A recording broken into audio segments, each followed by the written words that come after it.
got shoot out contest. They wanna see who's the best. Dangerous. It's a government surround and dangerous. Devil them dangerous. I superpower them surround and dangerous. Military demonstration, my gosh. If you run an army, just a pure symbol. War machine, murder population. Show us unfair, the world intention. System invasion, so dangerous. Superpower them so I'm dangerous. Government dangerous. Government so I'm dangerous.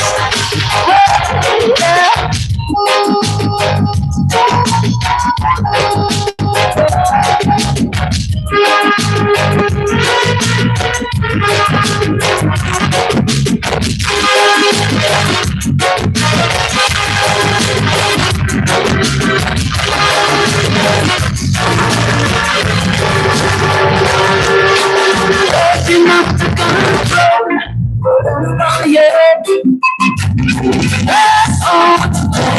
Easy but fire. Begging for keeps to get better. Never get worse. So much worse. Signs of the times of getting in this my best is getting me down. I'm begging I go crucial. I go crucial now. I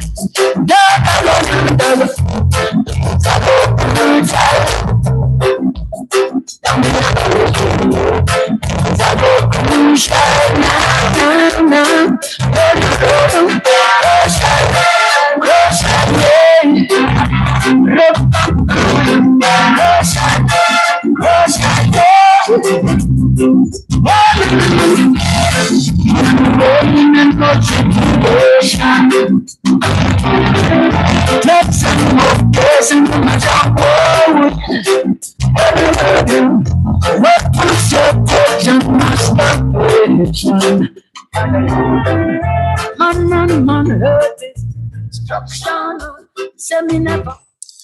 All right, that is where I really welcome all of you who are already here. Today being the 23rd day of July 2023, and welcome to the Civic Vibe Space right here on Facebook and on YouTube each and every Sunday from 6 o'clock. We're about to make a start in just a while with just another very, very interesting program. And so we beseech all of you at this time to please help us circulate, help us share what is happening there by you folks. That is your responsibility by sharing the live. So again, I want to say a hearty welcome and good afternoon to those of you in Dominica, those of you in the region, or those of you even further afield. We know with the age of technology that what happens in Dominica, it is basically streamed live across the world, or we can see it, or others can see it rather live across the world in real time. So that's the power of technology these days. And so, yes, we are about to delve into a very important conversation, a very important topic, especially for us in Dominica as it pertains to free, fair, and transparent general elections, that is. And we're going to tie that situation back to our economy in Dominica. That is a conversation under the microscope this afternoon, folks.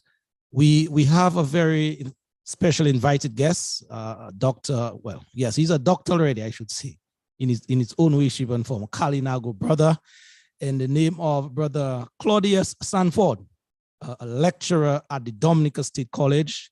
He is a no-nonsense brother. He speaks his mind. And so, yes, he will be deliberating on that all-important topic here with us this afternoon, making us learn some stuff. So imagine, guys, that we are back in a classroom setting this afternoon, and Brother Sanford going to take us there. So I know you will learn something. I will be learning something. And so it's a time for all of us to learn together. So please just get comfortable at this time and make sure that you have your notepads, your pens, whatever it is, that you can take some notes, because this afternoon you're going to learn something indeed. So folks, again, welcome. I'll go to the live feed in a while to touch some of you by name, but let me move across at this time to Brother Alvin Thomas to say hi and hello to you guys. Yes, good afternoon, Brother Lofty. Can you hear me loud and clear? Loud and clear, yes. All right. I was wondering this morning, boy, should I come on that program today? When I heard Brother Lofty yesterday and the fire he was firing on, I say, boy, I can't come on this program. I mean, what am I going to say or do? I mean, the guy fired on 20 cylinders. I'm looking all over my place to see if I can find one cylinder. And I say, boy, you know what? I'm not sure if I want to come on the program, you know. But, you know, like everything else, I can't let a brother down. So I had to show up. And especially when my brother, you know, Sanford is going to be there, I say, no, I have to show up. But yes, again, another good afternoon, pleasant good afternoon to all of those who already tuned in. I saw the live feed is blazing up as usual. A pleasure again to be there, Lofty. I must commend you for your program yesterday. Very inspiring program, uplifting, inspiring, profound. I mean, all the adjectives that one can find in the dictionary. A guy like Ozzy Lewis would be better placed to describe yesterday's program. But certainly it's a pleasure to be back again this Sunday and to have a very interesting conversation. I always refer to it as a conversation because the purpose and the objective of this program is not just come here to tell folks stuff, but to have a conversation in terms of where we want to see our country going. So certainly it's a pleasure. I look forward to engaging Brother Sanford and having a very lively engage. And to all our fans online, I see already, I know we're going to get and have that engagement coming from them as well. So good afternoon. Paula, if you're here listening, we continue to miss you. Good afternoon to Paula, Celestine, wherever you are. And as we normally do, Lofty, to all of those celebrating birthdays, happy birthdays, anniversaries, death in the family, we extend our condolences. Sit back, relax, pull a drink, and that is a non-alcoholic. Yeah, I'm not here advocating alcoholic, non-alcoholic. Ginger beer, sorrel, or anything like that. And let's relax and let's have the conversation. All right. Well, indeed, Alvin, thank you very much for your opening remarks here. And as well, I want to thank you for showing some appreciation to the program that was had yesterday with our brother Anil Roberts from Trinidad and Tobago. These brothers, I can tell you in the region, they are very seasoned people in their own rights. And so whether it's in journalism or whatever field they're at, they normally come up to scratch. So Anil Roberts basically gave a good account of himself yesterday, and the participation by the public really showed that they appreciated his engagement and also my follow-up. So thank you very much, Brother Alvin. Thank you for that. Absolutely. All right, ladies and gentlemen, that is the time that, you know, we have been all awaiting. Brother Claudius Sanford is here, as I said before, a lecturer at the Dominica State College. He is here and he's about to deliver with us this afternoon. So without further ado, let me have Brother Sanford give his opening remarks to you guys out there. Sanford, again, thank you for, first of all, accepting our request from Civic Vibes and being here this afternoon to help us understand more about the topic under scrutiny this afternoon.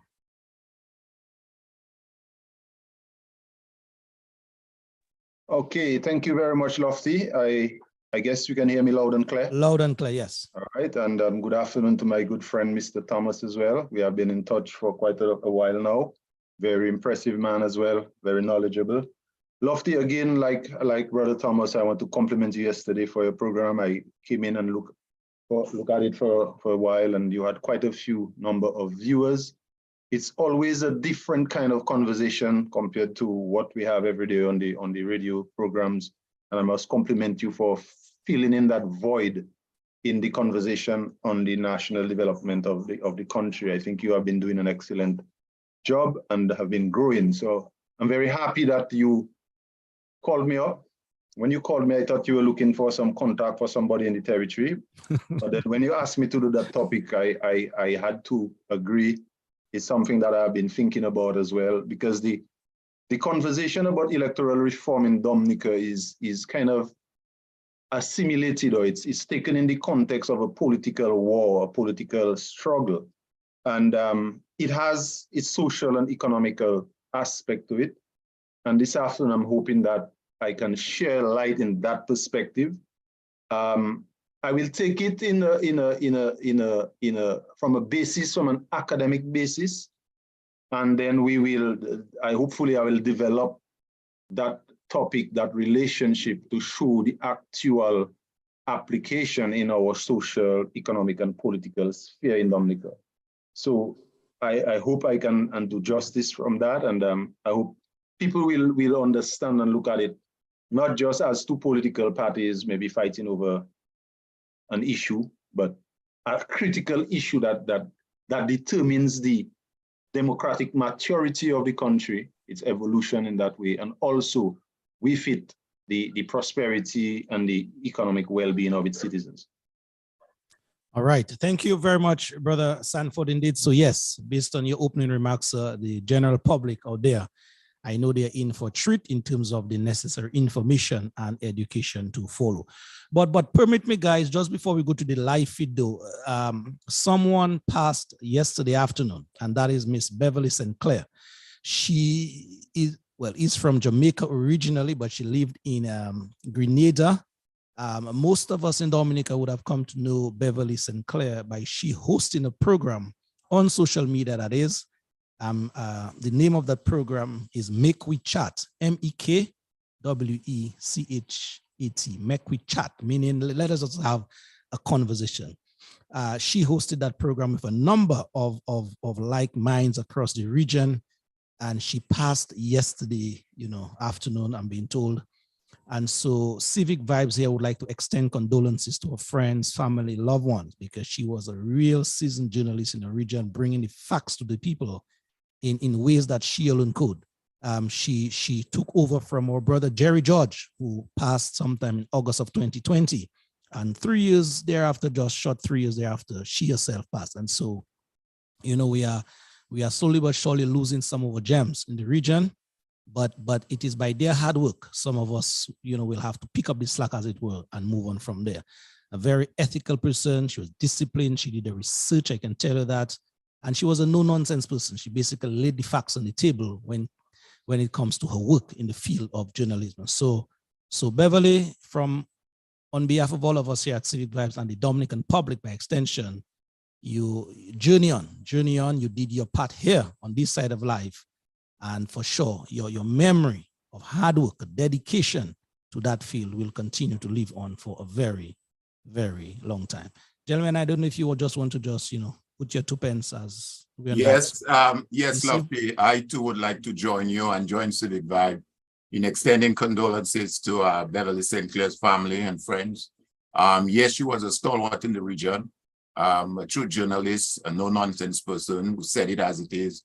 Who did the research? Because that's one of the missing part we have with some of the journalists in the region. They don't do the research.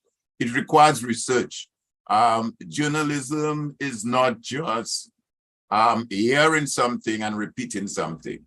It's hearing something, analyzing it, getting both sides, and be able to present with the objective of educating the masses. That's a major role journalists have. It's not just disseminating information to say, well, I got the news, the man bite the dog or the dog bite the man, let me go tell the people. Your information must be at all times to educate the masses, to inform them. And that's why one of the major issues you have up until now in the region is the fact that not many of the islands have what is called a Freedom of Information Act, which is something that is required. So journalists can demand of our elected officials information. So yes, Beverly St. Clair was a stalwart. She will be missed in the region. We've been losing them. Not recently, we lost our own Ken Richards, another stalwart as well. So to those who are left behind, the work continues, and let's just extend our prayers and best wishes to the family of Miss Sinclair. So I'll also just join and wish, sympathies and condolences to the family as well of Miss Sinclair. Journalism is such a critical part in the life of a democracy. And when we lose those who stand on the side of truth, it's a bigger loss. And I think it also can be looked at from the position in Dominica that there's an opening now for one of us journalists in Dominica to maybe take up a regional space that she has left void, and bring the truth across to the people with the view of uplifting and educating them, as Brother Thomas rightly said. Not necessarily taking a narrative to achieve an agenda or a set objective by a selected few, but with the objective of truth to power, to enlighten the people. So my condolences go out to the family of Miss Sinclair. Yes, indeed. Claudius, thank you very much, my brother. Alvin, thank you very much. Alvin, let us share that live feed now in terms of touching some of our listeners and viewers by name, and then we will get into the conversation that is with Brother Sanford here. We have here already Mali Ostri, Lauren Lestrade, John Alfred, Justina James, Chiquito Thomas, Dory Drago. Good evening to you folks out there. Eliza Louise Gomes, Rosie Nice, Dave Butran. Who else we got there? Harold Vidal, Antoine George. We have Omar Monel, Viva Mamo, Ashby Scotland. Yes. Angela Paul. We also have Adelaide Paul as well. Adelaide Paul in the viewing audience. Ronnie Rui is listening as well and watching. Carol Olivachi Bruni also there. Marvella Defoe, Saran, John Jules. Good evening to you folks. Stephanie, John Baptist, Victor James, Yusika Isles, Stephen Astafan, Clyde Gregoire, Bryna Francis, yes. Franklin Timothy, Maury Jules, Ina Scotland, Patricia Zamo. Kelleen Sanders, Marshall Lawrence, Ziska Sierra, Brother Pat Corbett up there in the north of Dominica, Ashraf Bello, Caroline Warrington, you called Omar Monel already, Linda Burton, Bernard Allen from the UK.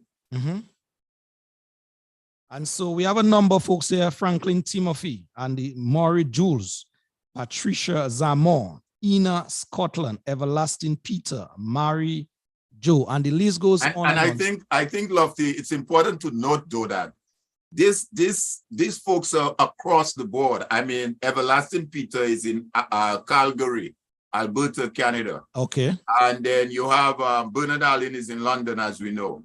So we have folks throughout who on a Sunday join in that conversation from Canada, from the UK, from the region, from Dominica, New York, Texas, you name it.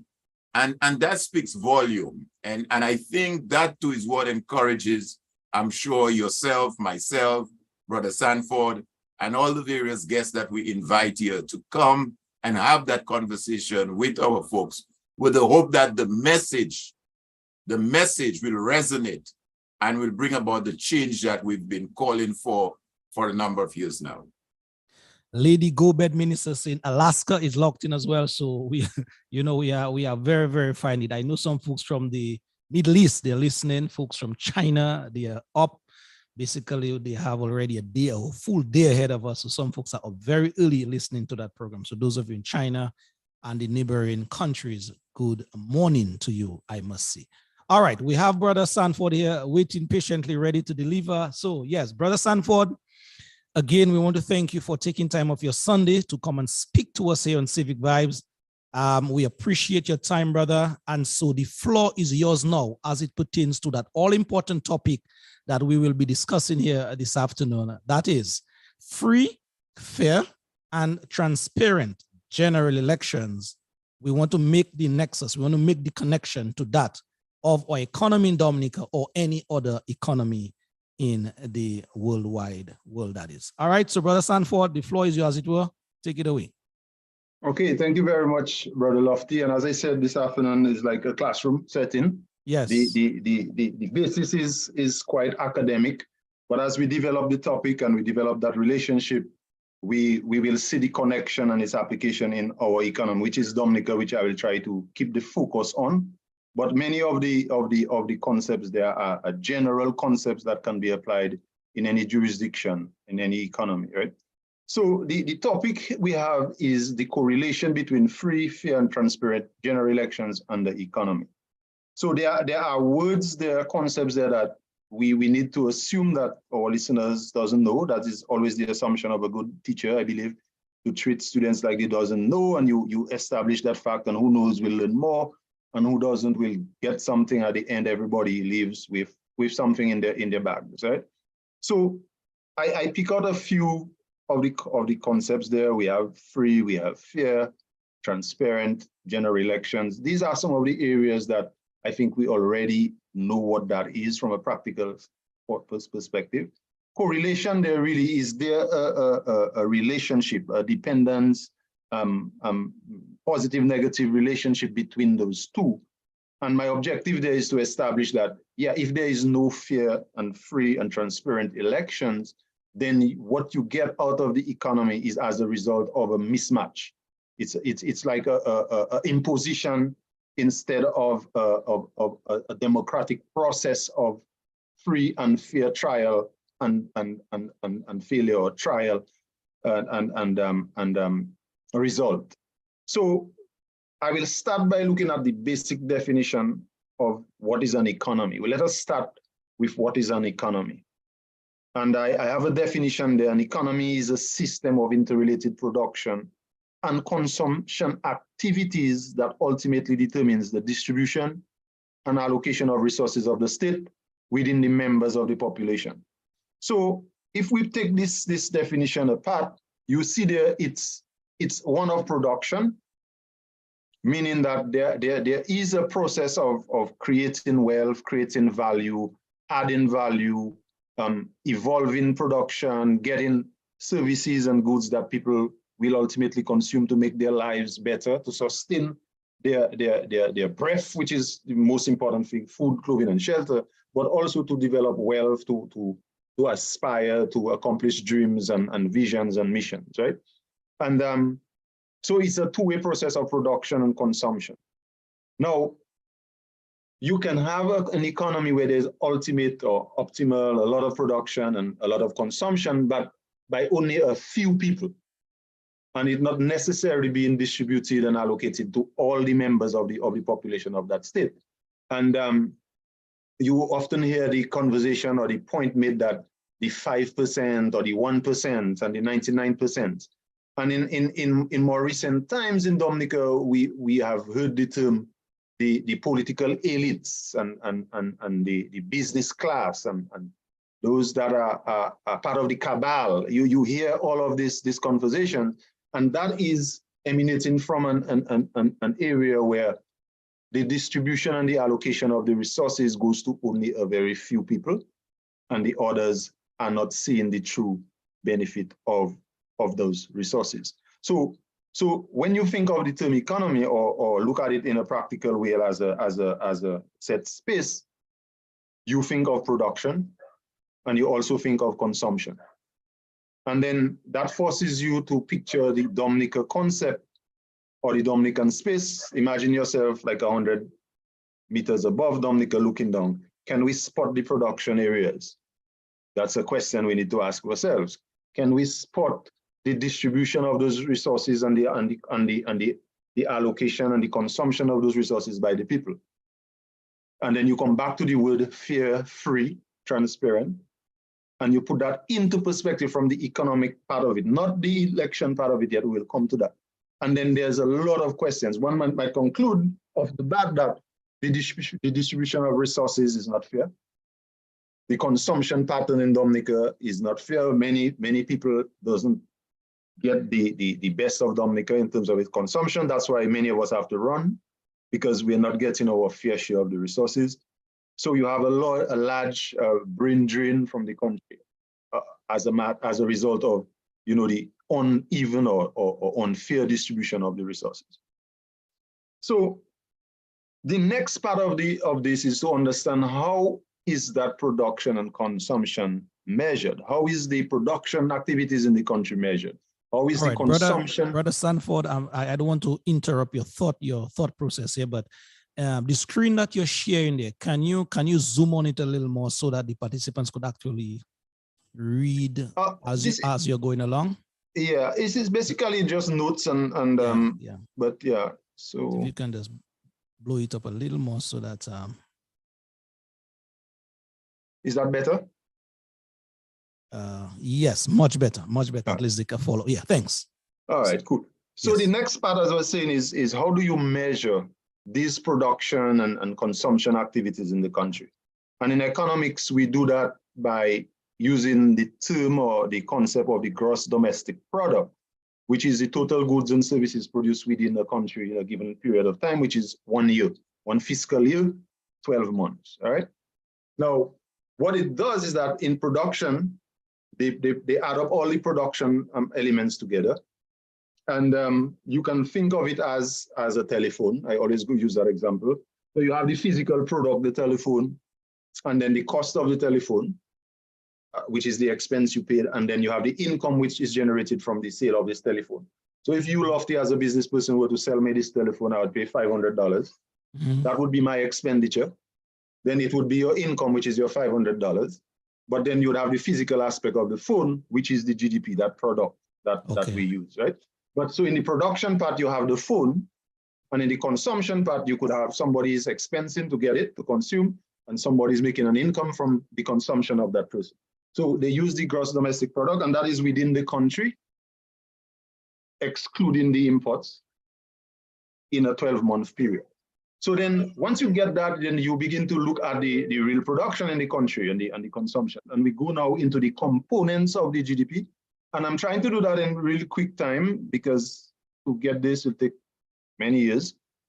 But I'm trying to do it in quick time so we kind of, you know, bridge to the point of the correlation. So the components of the GDP becomes consumption, investment, government expenditure, and exports minus your imports. So that gives you your balance of trade, right?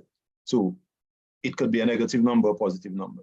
But there you realize that out of the 4 major components, government expenditure takes like a big chunk out of the 4. I cannot say it's a quarter because sometimes it's more than a quarter. So I don't fractionize it, but I just show it in the context that these 4 main elements make up the entire economy of a country. It's in its GDP, all right? So then it becomes important that you now look at the government aspect of the economy. And then, as you can see, it establishes the role of the government, and that then leads to how do we elect our governments? How do we get a government to manage those resources of the state, the production and the consumption process, which we'll get to. 2 very important concepts that has to be understood whenever you're looking at the economy and the correlation to many other aspects of society is economic growth and what we call economic development. So economic growth is a percentage increase in the quantity and the quality of the economic goods and services that a society produces. So there you see it really qualifies it in terms of the amount, the quantity, so it's a percentage change, 10%, 15%, 5%, 0%. And it also looks at the quality. It's not that you're just doing more, but how does that quality, you know, evolve to help the people? So this growth, economic growth, can be sometimes positive, or sometimes it can be negative. So there are times when you increase your output, or you increase your production, people consume more, and there are times when people would literally produce less or consume less, so you have negative. And that is important. So that has to be explored again from the production aspect, because the production aspects give you the real good. All right, last year I had 1 phone, I produced 1 phone. This year I produced 2, so there's economic growth. But if last year I produced one phone and this year I produced one phone, but the phone was $500 last year, now it's $600, that's not economic growth, that's just inflation, price increase. So we have to understand that when we have politicians using, a lot of words like, oh, the economy will grow since post-Maria and those big terms. I heard the Prime Minister, giving his speech when it comes to the passport scandal with England and the visa, trying to, make people think of the future and not what is current in his own psychological way. And you listen to those words, and if you don't really understand it, sometimes you are misled. And this is what has been plaguing us in this country for a very, very long time. We are being misled all the time because we haven't developed the culture of digging further and doing the research as we were referring to a while ago, as it relates to the journalists. We just repeat what people say. We don't really get into the bottom of it, to the truth, right? Now, the other concept, economic development, these are programs, policies of activities that seek to improve the economic well-being. That is a positive kind of aspect of it. So the government programs, the government policies, tax policies, financial policies, the banks, their regulations, all this stuff that are put in place to improve the economic well-being. Then when this happens and the economic well-being increases, which is positive, and the quality of life increases, the distribution of the resources of the state are more fairly distributed, people can see their way better, then that is economic development. All right. Now, economic growth could happen without economic development, because if all the economic growth goes to the political elite and the distribution of the resources among the overall population of the country doesn't happen, then you have questions there as it relates to the economic development. All right. So if people are afraid to go to the China Friendship Hospital because the healthcare system is very bad, have we had economic development? Is a big question there. All right. Just using a few of the examples here. So that said, from the components up there, we see that the government role in the economy is a major one. And that establishes the basis of the correlation between free, fair, and transparent general elections and the economy. Because if the government has this major part to play in the economy, then the process of selecting the government is very important. Because if the process of selecting the government is flawed, then what you have a government managing the people's affairs that were not chosen by the people, because they are not the ones, putting them there to play that part in the government expenditure. So historically, the entire study of the government role in the economy falls under the bracket of public sector economics. And I'll go a little into that today, not very deep. I'll just scratch the surface of it. But public sector economics really looks at how the government uses the taxes. Basically, how they use the taxes, which is what the people pay, and which they use in their expenditure of their current and also some of the capital expenditure to produce public goods in the economy. So the government expenditure in the historical time, you have, like in the terms of the monarchies and so on, where the king would be the one collecting all the taxes. The people would just have to pay their tax, and they had no idea what happens to the tax. So the king at his leisure and will would decide, okay, I'm going to build a new road, I'm going to build a new school, and so on. And he had nothing to account to the people. But over time, through the evolution of time, and people become more knowledgeable, the people's freedom usually increase with as you move away from the monarchy and all these very dictatorial forms of government, the people get more empowered. So it reached to the point now where you pay your taxes, but you want to know, what are your taxes being used for? How much taxes do we get? What are the areas they put into these taxes? Are these the priority areas? Are these the best areas to assist us with our economic development? So the people now become the powerhouse in that economy. They choose the governments that will make the best use of the taxes that they collect, so that they, the people, I mean, in the collective population of the country, can see their true merit or their true allocation of the resources of the state. And that is the evolution of a democracy. That is the maturity of a democracy. That is the evolution of freedom of the people and their government. So the government in its role, it really takes on two paths, two roads in its function, and that falls under the realm of what we call fiscal policy. And in so doing, they have the taxation route where they can either increase or decrease taxation to help spur economic growth or what we say kind of control, manipulate the economy.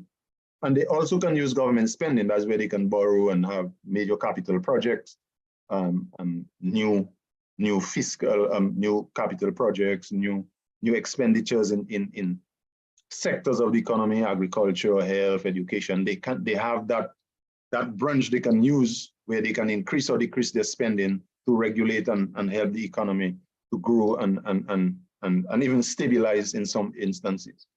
This is quite brief. As I said, the time doesn't permit us to go into deep analysis. We can also maybe do that some other time. But the fiscal policies include decision by government to increase or decrease tax or to increase or decrease government spend. The consequence of this decision affect the quality of life or the standard of living of the people. All right. So, for example, if the government chooses to use the loans or the sales of CBI passport in Dominica and concentrate solely on building houses, apartment buildings that are overpriced for whatever reason, and they forgo agriculture, they forgo health. So you'll have a situation where food security becomes a problem, where families find it very difficult to feed their families. The cost of goods for food will be very high, which we see in Dominica, groceries and all that stuff, very high. People are struggling. So the poverty level has really increased in Dominica as it relates to the purchasing power of your money. Because the government, by the decision of the people who have put this government in power, has chosen to use the resources of the states and concentrate it mostly in housing. And we can go into the reasons why. Like, for example, in the social protection strategy, we see that they spend how many millions on one apartment. And when you do the math, it works out to be about $500,000 per apartment. And this is in their own document when you do the math. And you'll find that to be very ridiculous. How could a single bedroom apartment in this 64 apartments in Grand Fond cost $500,000 easy?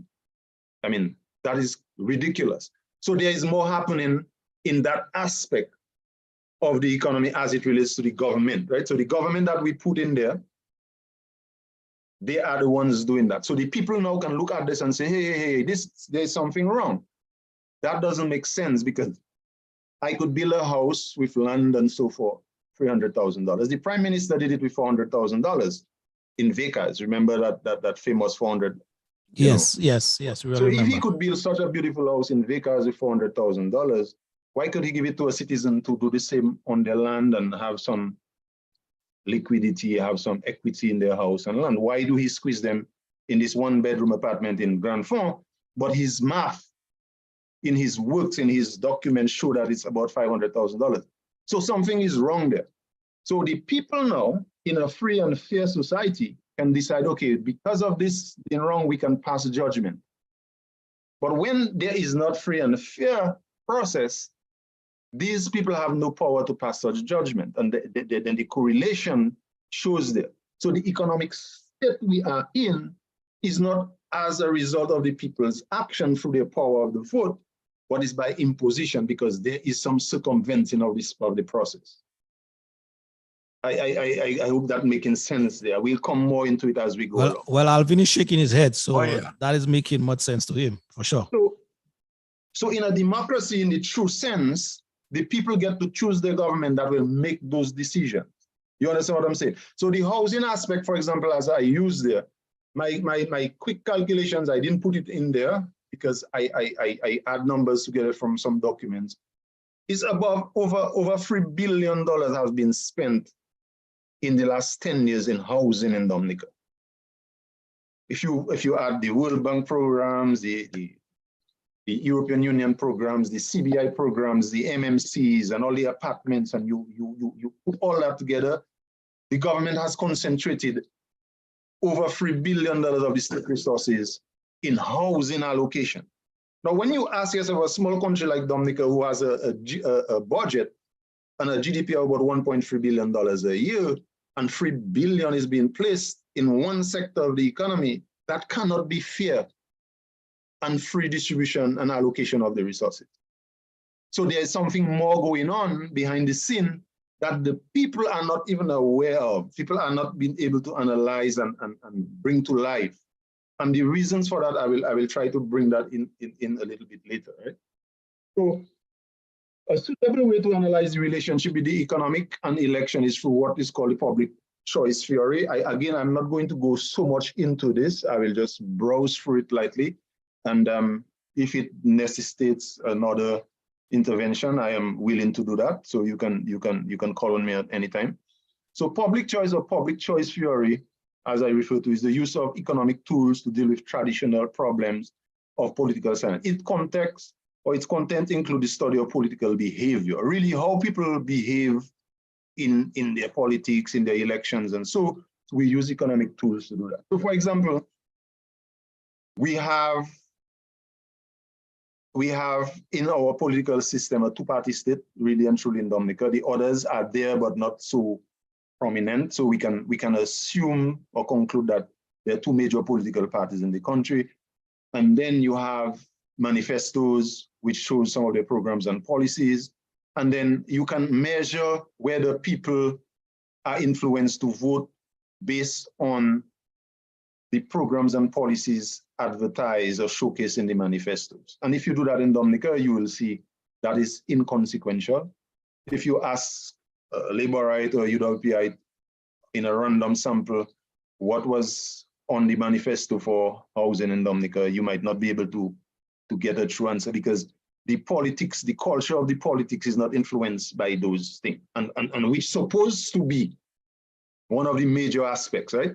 But then it's about who visited your home, who was nice, who smiles, and we hear it all the time, the dimples and the always man serious and those comparisons, right? Very emotional. But we'll get into that maybe at some other time. But that is what it does. So my analysis of the correlation of free and fair elections and the economy is from that basis, right? From the economic system. So I assume, right? I'm taking a risk here, and in the question and answer, people can respond to me. I'm assuming that we have a free market system in Dominica. So a free market system is where you have open competition, and you have freedom of press, freedom of, institutions are free to operate within the rules and regulations and the ambits of their responsibilities. I am assuming that is what we have. But if you were to research, you will see that is really not true, because the government is contributing over 70% to the GDP in terms of their expenditure and consumption in Dominica.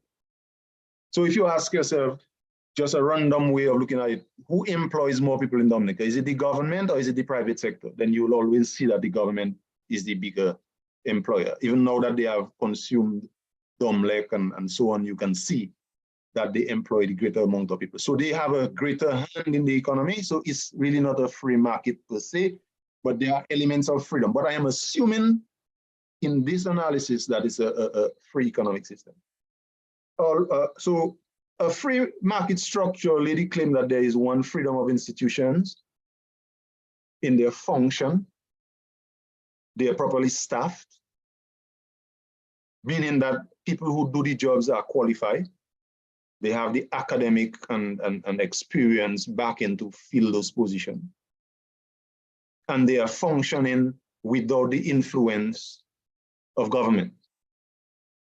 So that is a market structure, because in that sense, you will have a very small government who are just there to really provide the public goods and services. But in Dominica, we see the government take over everything.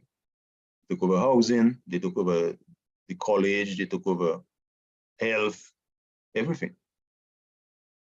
So again, is that a true structure? The second one is freedom of information. In a free market system, there's freedom of information. So there's free press, both in terms of access and output. So people should be able to access the press, the journalists, and express their grievances or what they are happy about. And the press, in so doing, would put out what the truth is, and not necessarily what the narrative is of the people that are in charge, right? So we look at that and we can explore that on a whole different level, a whole program. The correct timing of data. Lofty, do you know that the 2011 census report from Dominica has never really been officially published? Yes, we are still awaiting, yes. Yeah, what we have is the preliminary report. So one asks, but why did it take so much time? What is being held back? What is it that we are not seeing? And if you were to follow the census, which I challenge you to do, you will see that for 2011, when they had the housing revolution as a government policy, the census report of 2011 showed that there were more abandoned houses in Dominica than 2001. So if you're looking for correct information to make policy actions and policy decisions, then we were running a housing revolution in Dominica when we had an increase in the number of abandoned houses. That means there's an increase in people not habitating in their house because there was a lot of migration and there were empty houses all over Dominica, but the government was then pursuing a housing revolution. So is that fair distribution of resources? Maybe not. It's a good political strategy at the expense of the people, health and agriculture and education. Because whenever you spend money in a sector, you deprive another sector of those resources, right? So again, the correlation comes there, and we will think that. The third one is there is free and fair competition among firms in the private sector, free entry and exit, availability and fairness to access to credit and non-prejudicing judicial matters. So do we have that in Dominica? I mean, when you look at the court system in Dominica, we have plenty of questions there. The backlog of cases, and the little man on the street can't get justice.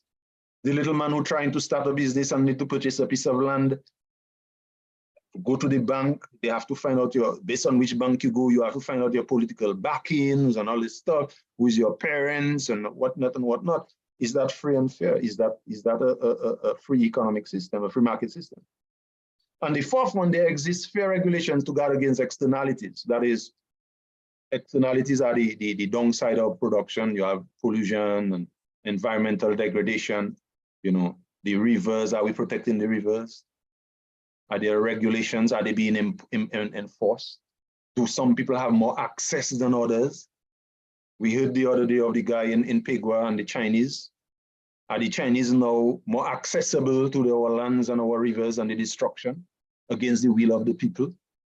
So the economic system, as I said, I'm assuming that's a free market, but in a free market, these are the areas that would think, and the allocation of resources and distribution of resources. Are the houses that the government is putting most of the state resources into, are they freely and fairly distributed and allocated? Or is it 10 labor rights to 1 UWP for saving face? Or is it, you know, what about the families, the married couples? Is there a drive towards, you know, breaking up the family and not giving married couples homes and giving single parent homes? Is that fair? So there are questions and questions of that, right? So as we move forward, public goods now become, in this case, the production, provision of government services and infrastructure. So we have the resources of the state coming through taxes, through the sales of passport, the sales of assets. We can go into the list of how government makes their money. And that now has to be used in the production of government services, the extension officers, the school teachers, the policemen, the doctors and the nurses at the hospital. Are we getting the best minds?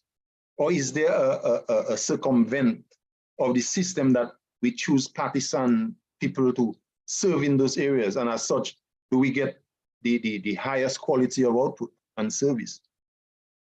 Are they prioritized? Or is it a scheme to overspend on projects so that some people get kickbacks? So we ask those questions. So in all this, in this analysis I just did very briefly, if those conditions are above the foil layout there, they do not exist, then we do not have a free market. The free market has failed, and that means the government intervention is very strong, or they would have to even get stronger. So when you hear people talking about a dictatorship and this and that and going on, it is a slow crawling process that we have ended up here, where the free market and its existence, those conditions are broken down, and the government becomes more interfering, more inclusive in everything that is happening. And once you set that up, you realize that it's going to be like a continuous process, as I said there. When you do that, you also see that the more the government get involved in the affairs of the state on the private level, as we see there, is more continuous it's going to be. It's going to go on for a longer period of time.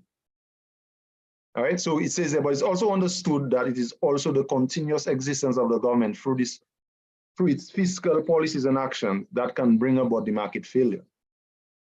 So if the government continue to hire people that are not qualified and make them PSCs and all these areas in government for the main purpose of not highlighting the faults of the government, then you're setting up for the market to fail, because in their execution of their duties, the institutions that they serve are being eroded and mashed up.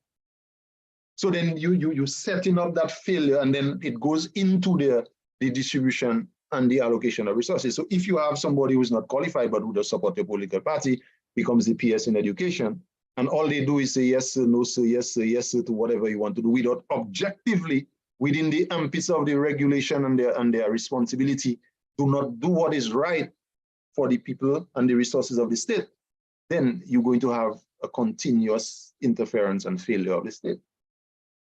Now, how do they do that? And I think I mentioned some of it, but I'll just highlight it there. Nepotism, which is, again, the selection of people. Bad management, again, is as a result of nepotism. If you go in the private sector, Lofty, which you are part of, and you're asking a guy, you employ a guy to fix TV for you, and every TV he fixes, you have to end up replacing it with a new one because he did so much damage, your business is going to fail. True. So you look for somebody with qualifications and skills and experience to work in the private sector, and then you have good production coming out of that. Less expenditure, and you have production, and you prosper. But in the public service, if you allow nepotism to choose who becomes the PS, who becomes the commissioner of police, who becomes the corporal in that station, who becomes that, and the qualifications is not there, then the whole system is slowly eroding, and we are losing, and then the economy is dreading, it's dying out. Because the right decisions are not being made due to the step is nepotism through political affiliation. Secondly, bad management, because these people don't have the skills and the qualification, the talent to do a right job. So you have the what they call the vicious cycle continues, and the erosion continues. And then what you have is, in the end, poor regulations, because people, once they're given positions where they do not qualify and they have to make decisions like laws and so on, they would influence the government to pass regulation that favor them. So when you look at electoral reform and the laws that want to pass, if you do not engage a free and fair person in the process, they will juxtapose what they have to do to make you look good. And in the end, what you have is very poor regulation that will guide our electoral system. And that you can see the erosion and the circumstances or the consequences of that. The other thing you're going to have is the miscalculation of fiscal policy measures. So imagine you give somebody as a chief statistician in the statistical department to overlook all the data on the country of consumption and production. And because they support your party strong, they maybe didn't have the master's degree in statistics or in economics or in econometrics, or they need to fit there, they set up the numbers for you and they make you look really nice. So your decision to boost the agriculture sector is not taken, because the production in agriculture sector is 700 million. You heard the Prime Minister say that, right? We want to produce $700 million in agriculture, but the figures showing in export is 37 million for all exports in Dominica. So when you have those policy statements being made by maybe people who are not qualified to go out and do the right research and bring in the right data, and they miscalculate those things for political reasons, then you set up bad policy actions. And then the implementation there becomes bad, and the process. And then lastly, the corruption. And nobody can tell me otherwise, the place is very corrupt. it has trickled right down to the lowest institutions of state. Every other month you hear something about the village councils, and you hear something about the schools, and it's just bad. So what I'm saying all this to show you that, hey, the government process of the government we choose will make those things happen. And if the people don't have the power to change, because the process is not free and fair, the result we get will manifest itself. So it can be concluded that market failure circumvents the fair distribution allocation of the state resources to its people, and as such, it sets up the need for the people to collectively decide changes in the government. So if you study the foyer and you see things are not working, these are all things we see existing, then the people would now have the power to say, hey, let us change this. This is not working for us. Let us change this.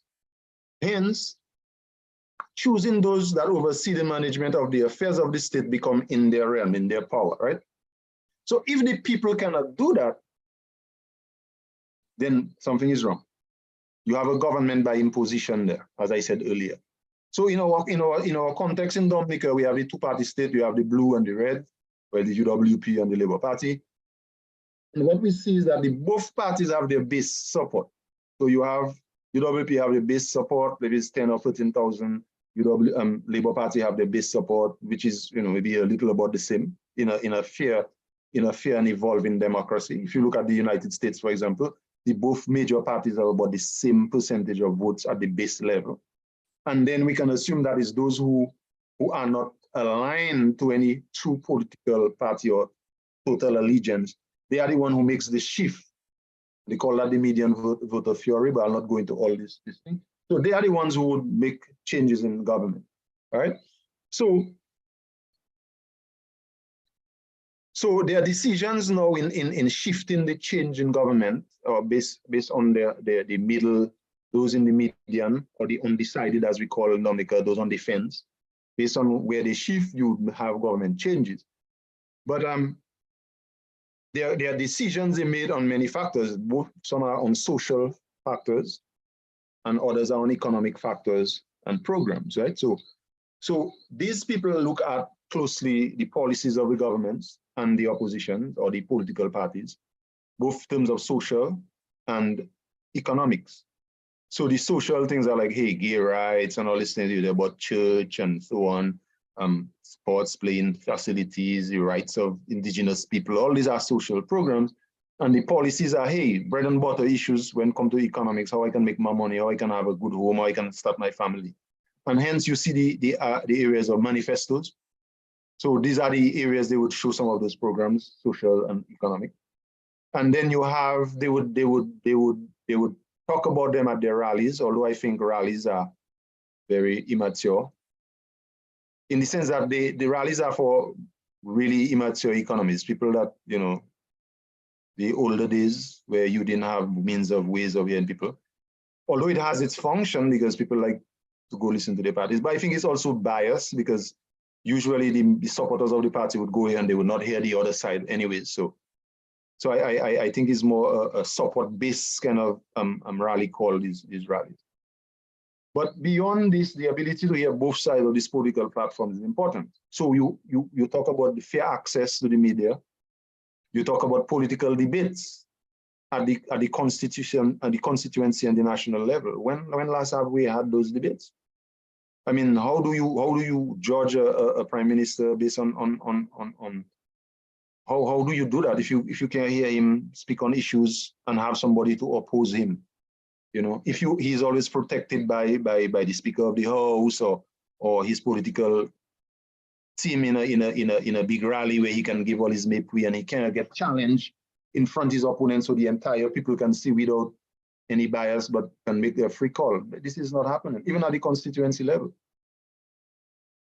So this here, brings in the problem. So your decision, the middle voters would like to see some of those, the more evolving voters, what we call I don't like using the word, but the literate voters would like to see those stuff in a modern day in 2023 and in 2020 and 2019. Why can't our political leaders debate? Why can't people who want to represent at the constituents level stand next to each other and talk to the people about their plans and programs and the reality of it and get challenged and get questioned? We can do that. Right now, the government system exists so much so that the parliamentary representatives they have a wall of party soldiers around them that the people cannot access them directly. If you try to call Kasani Laville now as the Minister of Health, somebody will answer the telephone and they will ask you a series of questions before they qualify you to see the Minister of Health, even if you're a medical doctor. So they have a wall, a firewall of people around them that will circumvent the direct interaction of the people that voted them in there.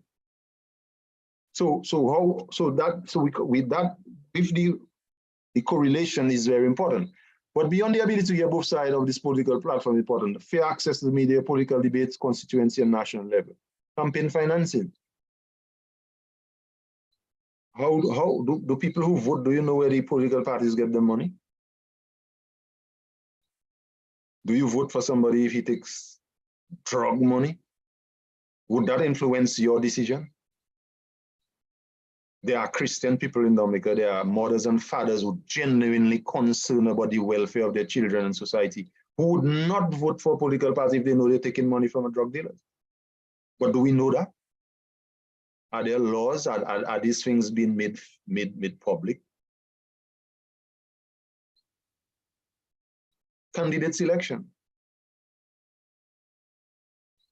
How are the candidates selected in our party constitutions? Do the Prime Minister just go and pick somebody and say, hey, you be the candidate, and that's it? Is there a process? Are they keeping in line with the constitution of the party? How do you know that? You don't know that. So if a candidate is not selected in the right process through the political system, if you know that, that might influence how you vote, but you don't know that, right? Independence of the electoral process, the institution. How they call that, the Office of Electoral Reform is electoral, they call it the Electoral Office. How independent are they? Like, how do we decide that? Do we just appoint somebody and that's it? Do they move up the ladder? Do they go through a process of selection? How do we hold them accountable for their independence and their fairness and their freedom and their independence and freedom? Do we have a process of doing that? All these are very legitimate questions we have to ask, and that ties into the free and fair and transparent electoral process we're talking about, which can only develop through electoral reform. All right. So a free, fair, and transparent election manifests the people's choice and peacefully permits their free intervention and judgment of their government every election cycle. So if you have a free and fair election, which is transparent, then it means that the institutions of state are properly functioning. They are independent of political interference and so on and so forth. The institutions directly responsible for conducting elections are fully functional, are truly financed by the government, by the Ministry of Finance through the state resources.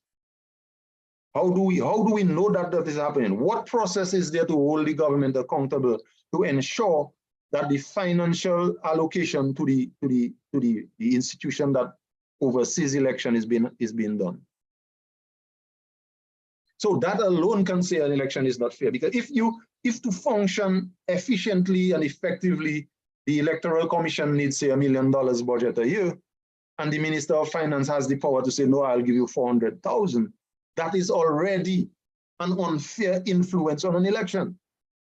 But what are the processes in place to ensure that that level of accountability and transparency is in place? So do we have fair elections in Dominica? One can conclude no, because as long as the Minister of Finance has that power to hold back the resources that this critical institution needs, he is already interfering in an election. And let us not talk about the selection of the votes clerk and these people that work on the ground in the election. We haven't even gone into that conversation as yet. Are they being paid fairly to do an independent job? when we engage them at that grassroots level where the critical aspect of voting takes place?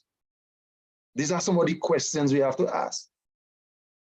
Now, if that is not being done, and they have ways and means of circumventing and paying these people money to prevent somebody from voting here by frustrating them and doing all that stuff, we get a government that is not the choice of the people imposed upon us. And then the consequences of the economy now follows. And we have to reap what we sow, but sometimes it's not we sowing, it is an imposition by a few who have learned how to circumvent the system in very technical ways that is allowing us to reap a failing economy. So I say that there is that, and I'll say it, I'll read it again, a free, fair and transparent election manifests the people's choice and peacefully permits their free intervention and judgment of their government every election cycle. The people who holds the criteria and the power of judgment. The people, those on the ground, they are the ones who choose the criteria of the government. It's not by hijacking DBS radio and the year-round propaganda of one side to influence the masses. It's the people by free information, the freedom of the press and so on will give them fair, free information that they become the power holders, they become the judge. Unless this is happening, then you have a flawed election. It's rigged. So when we hear the people on the radio asking for electoral reform, free and fair, this is all that they're saying, but not in those words, because the understanding is more of a political level. But at the academic level, you begin to see the true interference of the government. A simple case, as I said, if the Prime Minister is not delivering the budgeted amount for an efficient and effective running of the Electoral Commission, he's already interfering in the election. And it makes it rigged, it makes it flawed. So anything other than free and fair election leads to a government, sorry, I was saying, so ultimately, if the general election process is not free, fair, and transparent, you have a government by imposition. So that means a few fellas have learned the system, and no matter what your choice is, what your sufferation is in the countryside, no matter how frustrated you are with the system and all the flaws and all the corruption that you see and you want to change it, your vote doesn't matter. You can go there and vote, and the result will show something different. So you have a government by imposition. And anything other than free, fair elections leads to a government without fail. So in other words, if a government is imposed on the people without the free judgment and fair judgment of the people, that government can do no wrong, because they have nobody to judge their actions. If they learn how to circumvent the system, who's going to judge them? Not the people. The people have stripped the people of that power. And as such, they have no fail and they have no consequence. So fellas can go and sell passport for all crooks and criminals. They can still stay in office. No need to resign, because the democracy in which we live is failed. If any democracy is not failed, a government, a prime minister, minister of government does anything outside of this, the ambits of his responsibilities and his, how they call that, his moral and ethical judgment, he would resign forthwith. We see that in other democracies. But if the system is already circumvented, there's no need to do that, because nobody can change them. I can do what I want. So they have no fail. You have a government without fail and without consequence. And that in itself will breed chaos. It will breed economic deprivation, because the decisions that they make are not necessarily allocating and distributing resources in the best way possible for all the members of society. And that leads to poverty. And then you see the emergence of an elitist political group. And that is quite evident in Dominica. If somebody wants to challenge me on that, I can take on anybody and ask them, let's talk about it. There is the emergence, the existence of political elite group in Dominica. These people have all the resources of the state at their disposal. And a simple example, a clear example, and I'll put it here, and you might agree with me, Lofty, when we discuss it, or you might disagree. Why is it that the coordinator of the CBI program has to be outside of the civil service. So take, for example, a government change tomorrow, UWP becomes the government, then the PS in education might continue playing his role as the PS, and they might maybe change him around, but he has that substantive position. But if the government changes tomorrow, more than likely the CBI department, or what they call it, you might just see a total evacuation of the positions in that area. Why is that so? So that is questions we need to ask, and that is the political elite. They manage that aspect of the resources of the state, and the numbers, the circles are very tight and small, and we see that they out of the ambits of the law. They do and get away with a lot of stuff, and we see that in Dominica. And they become so emboldened that they're now showing their greed and circumventing justice at all levels. So some of the police are in there, top-ranking police officers are in there. They know who to arrest and who not to arrest, when, how not. And it's quite clear. The harassment of the opposition after 2017 is quite clear. I myself as a victim of that. For no reason, my house was ransacked and I was taken into custody, and my children and all had get scared the hell out for no reason whatsoever. I cannot find justice in the court system. There's no justice in the court system because a few people control the entire system.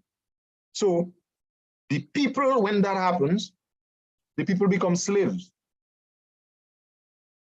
They have to be housed, they have to be fed, their children have to be given books and clothes to school. The choices they make are very limited. They stop dreaming. Their ambitions are buried. So they settle for NEP, whether they're educated or not. They have no dreams. And the majority of the people exist in a survival mode. So it is.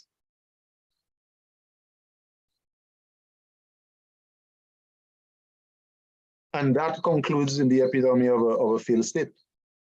So all this is said is that if the people power are taken away from them and their choice of government is non-consequential because there is a system that circumvents their public choice, then the result of the economy is what we inherit. So therein, the relationship between the economy and free and fair elections are intertwined. You have a fair and transparent election. You get a government by the people, for the people, that they can judge and choose to change at their will. And then you have a thriving economy. If they are not holding to their responsibility and being accountable for their policies and actions, the people can change them. So you have hope for better things, for a brighter future. But if you have a government imposed on the people, a government by imposition who circumvents a free and fair electoral process, you inherit the failed economy, you inherit a political elite class, and you inherit bad policy actions, bad regulations, and you inherit violence, you inherit gang violence, you inherit domestic violence, you inherit children that are troubled at school, broken families, and we see evidence of that in Dominica. So Lofty, I hope I was able to show that relationship and establish that bridge and impose on the people an emotional state to think, what do we do now? Do we leave the discussion for civic vibes on the radio, for a few people who go into Roseau and protest? Or do we collectively look at and evaluate our government from a personal level, from our own ambition, our own drive, our own vision, and say, hey, I think 20 years is too much. Something has been going wrong because our healthcare system is in a bad state. Our agricultural system is in a bad state. Our educational system is in a bad state. We are training children to pass exams and not become skillful and be able to build wealth and solve problems. What do we do about it? Do we just sit back and allow the process to continue, or do we stand up and say, hey, put the laws in place, make sure the electoral reform reflects free, fair election. Let us not be biased in what we're doing. Let us give the people back the power. And how do we do that? Do we do that behind the screens at home? We have to find a way, Lofty, and I'll stop here. All righty, Brother Sanford, thank you very much, my brother. You had me riveted to my seat for sure. I can tell you that in terms of that kind of stimulating, thought-provoking, intellectual discourse we're having here, based on the live feed in terms of the back and forth, the energy that is on the live feed. Day two, they are appreciating that discussion very well. Well, I shouldn't even talk about Alvin because I saw him nodding his head and basically in agreement for most of the conversation. So Alvin, your thoughts, sir, your thoughts. Or just before we take your thoughts, Alvin, let's just go now just to take a break because we were supposed to take that about 15 minutes ago. But because Claudius was on a flow, then we didn't want to interrupt that flow. So let's take that all important break now, and then we'll come back for some interventions. Absolutely. All right? Absolutely. Let's do that here at this time. Peter Tosh singing this number, The Poor Man Affiliate, talking about the economics of any country.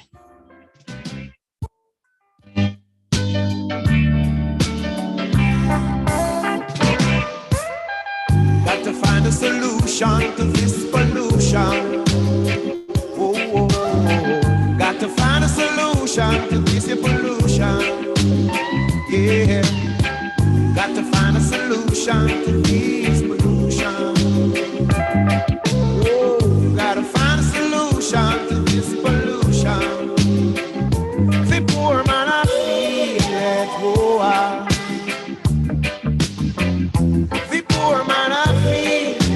Yes, indeed, in Dominica, the poor man I feel it for real, huh?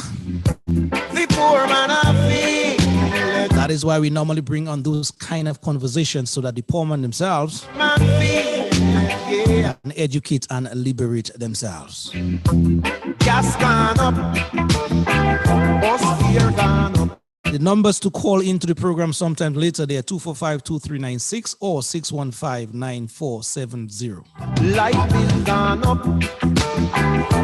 tax gone up, car parts gone up, and we can't take this fuss, and there has got to be a... Yes, we're having that all-important conversation with brother Sanford here, Claudius Sanford, that is lecturer at our Dominica State College in Dominica, training, that is our young minds. They're growing, gotta find a solution to these. And he's discussing with us the correlation between true, fair, and transparent general elections and our economy. Only the poor man I feel. So far, so good. Excellent presentation thus far. The poor man I feel. The poor man feels, I know. Yes, Brother Peter Tosh, thank you very much. He's always the persons at the lower end of the stick, that is, that normally feels the pinch of the topic we're discussing this hour. Let's get back to our live panel here. Brother Alvin Thomas, you have been there listening for some while. Yes, yes, yes. Can you hear me, Brother Lofty? Can you hear me? Are you hearing me? Yeah, we hear you loud and clear. You know, Okay, yes. great, great, great. All right, what can I say, boy? What can I say? Oh my God, Sanford, you have just nailed it, as we would say. You've nailed it. And what you have done, the presentation, Lofty will tell you, one of my theme or my tagline, since I've been speaking on the whole question of electoral reform, is that elections have consequences. Election have consequences.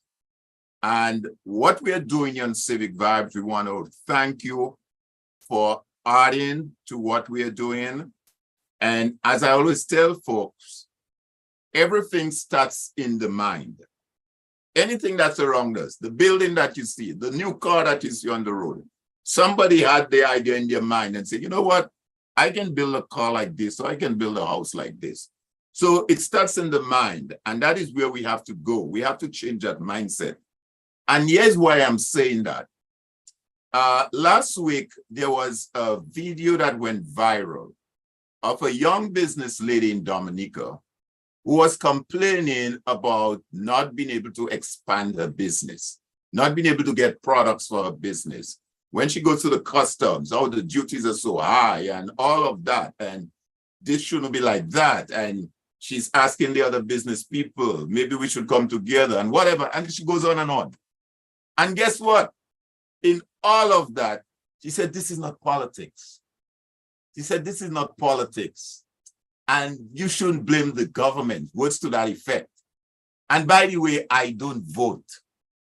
I've never voted or I don't vote. And it struck me,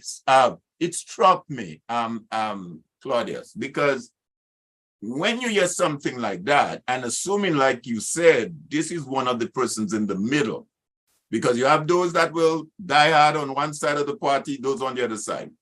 But when you hear a young business person speaking like that, have a video that is going viral and making those statements about what she's complaining has nothing to do with government, has nothing to do with politics, and that she don't vote, it tells you we have a lot of work to do. A lot of work. And that work has to start with the mind. And as I always tell folks, in a democracy, governments are changed by the ballot, not by the bullet. In a democracy, governments are changed by the ballot, not by the bullet. And as such, each and every one of us have a responsibility, like you said, to ensure that we change the government by the ballots, and that process for doing that is in a manner that allows us to do it. It's not corrupt. Because if it's corrupt, and as a process, you get the wrong people in there, you're going to get bad results. There's no two ways about it. No two ways about it. So I am really, really, really happy for what you have presented. I think we have to definitely have a part 2, a part 3, a part 4, whatever it takes, Brother Sanford, we have to do it. And that is why every Sunday, I'm committed to the work of Civic Vibes, because we have to start changing the mind. And I love the way you made that correlation. It is so beautiful. It's what you call economics 101. Simple. And I think we need to spread that conversation and that message.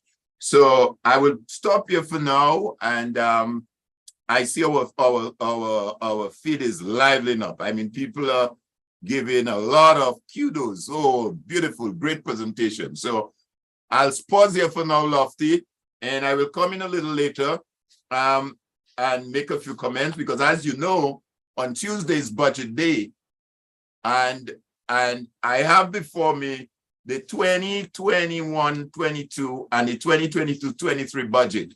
And I just want to make a quick reference to it, not now. It ties into all what Brother Sanford has said, and the whole question of electoral reform and the consequences. And let me just end quickly, though, by saying that is where we have to elevate the conversation. Because I think what it is, people get bored with electoral reform. What is that? I'm not in that. It's electoral reform thing. We're tired with that. And I think what Brother Sanford has done so eloquently was to show the relation. Electoral reform is not something out there by itself, but there's a linkage with all what he has gone through: corruption, taxes, imports, housing, health, everything has to do with that. So I'm going to take my pause right now, Lofty, but All I right, think and the presentation was excellent. yes, thank you indeed. Let's go to the telephone line. Somebody's on there and want to contribute to the conversation. Caller, good evening. You're on to the program Civic Vibes. Yes, sir. It is Lofty and Brother Alvin. And I must say, a fantastic program, Lofty, another brilliant program. And our guest, Brother Sanford. What I think is happening is, I think Mr. Sanford has the ability to make it plain. What we say, make it plain and simple. Because Lofty, the things it touched on is the truth. And the truth is not hard to see if you want to see it. It's in your face. But the problem we have is, how can we give the people back the power? Because, as you said, Alvin, And I believe that election have consequences. But what happening in Dominica is not a result of the people. You have a government that hijacked the entire process. Our democratic system of governance is normal. So all the different branches or the different institutions that uphold the democratic system, they are not independent. They are not serving Dominica. They are serving Roosevelt spirit. But even the Labour Party, and we have to get that straight, there is no more Labour Party in Dominica. The Labour Party didn't have a convention for the null and void. You have a Roosevelt spirit and his gang, his hood, and Brother Sanford touch on that also. Who chooses who to run, who to serve, who to eat, who to judge, who to arrest. Brother Lofty, and I mean, the program is so brilliant. Anybody with a conscience can see what's happening in Dominica. It's not right for us. We don't like it. And as I say, it's not a result of the people. You have a process that is corrupt, where the government or Roosevelt state hijacked the democratic system of voting, and the people haven't got the right to make the choice and choose the government. So I don't know what we're going to do, but I'm listening. It's a good program, and it's very interesting, Lofty. Thank you. All right, my brother, thank you very much for your feedback here in terms of your comment on the program thus far. Brother Sanford, there's a number of situations, comments, questions on the live feed, which we'll get to you in just a bit for your response. Let's see if we can take another caller here. Caller, yes, you are on. Good evening to you. Hey, good evening, gentlemen. Hi, good evening. I listened to Mr. Sanford, and it's pretty good going. But I think what has to be done now is that more than on this radio station, the Dominica's problem is one of education. And if the people are not educated, we are going to keep repeating the same process and expecting different results. So what needs to be done now is away from the political parties, like Civic Vibe has brought him on this program, to go into the communities, call meetings, and have him in the communities to help educate the people. Call them for a town hall meeting, and let us see if we can educate the people. And when we've done that, yes, listening to the radio is one, but let us go right there, let the people ask their questions in their own way to see where we can change the system, or we can get it changed. Because if we continue on the trajectory Dominica is right now, Dominica will become the first uninhabited country on earth. Okay? So we need more than just on the radio program. Let us go out in the communities, let us have town hall meetings, and let us get this thing going, continuing. All right? All right, brother. Thank you very much for your comment and your suggestion here in terms of a solution as we are moving forward. Thank you very much. It's basically going back to the community to spread that word far and wide. Thank you. Sanford, before the caller call, I was going to ask you a question after having listened to your splendid presentation thus far. With all the situations that you mentioned there, Sanford, that pointed to an economy doing either good or bad, how important it is, Sanford, for any economy to have proper working institutions of state? How important is that? So yeah, a very good question, because you see the institutions of state by their function have the responsibility to account to the people and also to the administrative branch that is being functioned, right? So for example, take the police as an institution. If you hire men that are not qualified to be policemen, right, you will have an upsurge in crime, just simple as ABC, right? So I remember growing up, I never wanted to be a police because back then they had a criteria. You have to be a certain height, you have to be a certain build, you have to have a certain mindset. There were selective ways where people would become a police, right? And then when these men come to you, just their presence has this level of authority that people would know what to expect. But these days you see short guys, you see slim thighs. You see all kind of characters in the police force. And then when you dig further, you see it's not a matter of character and ability. It's a matter of setting up for a job, right? So it's like, okay, this is my supporter. I need to give him something to eat. So I put him in the police force, right? So that is a failed institution. That's a failed institution. Because already the quality of people that you need to do the job of policing is circumvented by having a few people who you do a favor. You scratch my back by voting me, I scratch your back, I give your son a job, right, in the police force. And then the administrative arm of the police force now is weakened.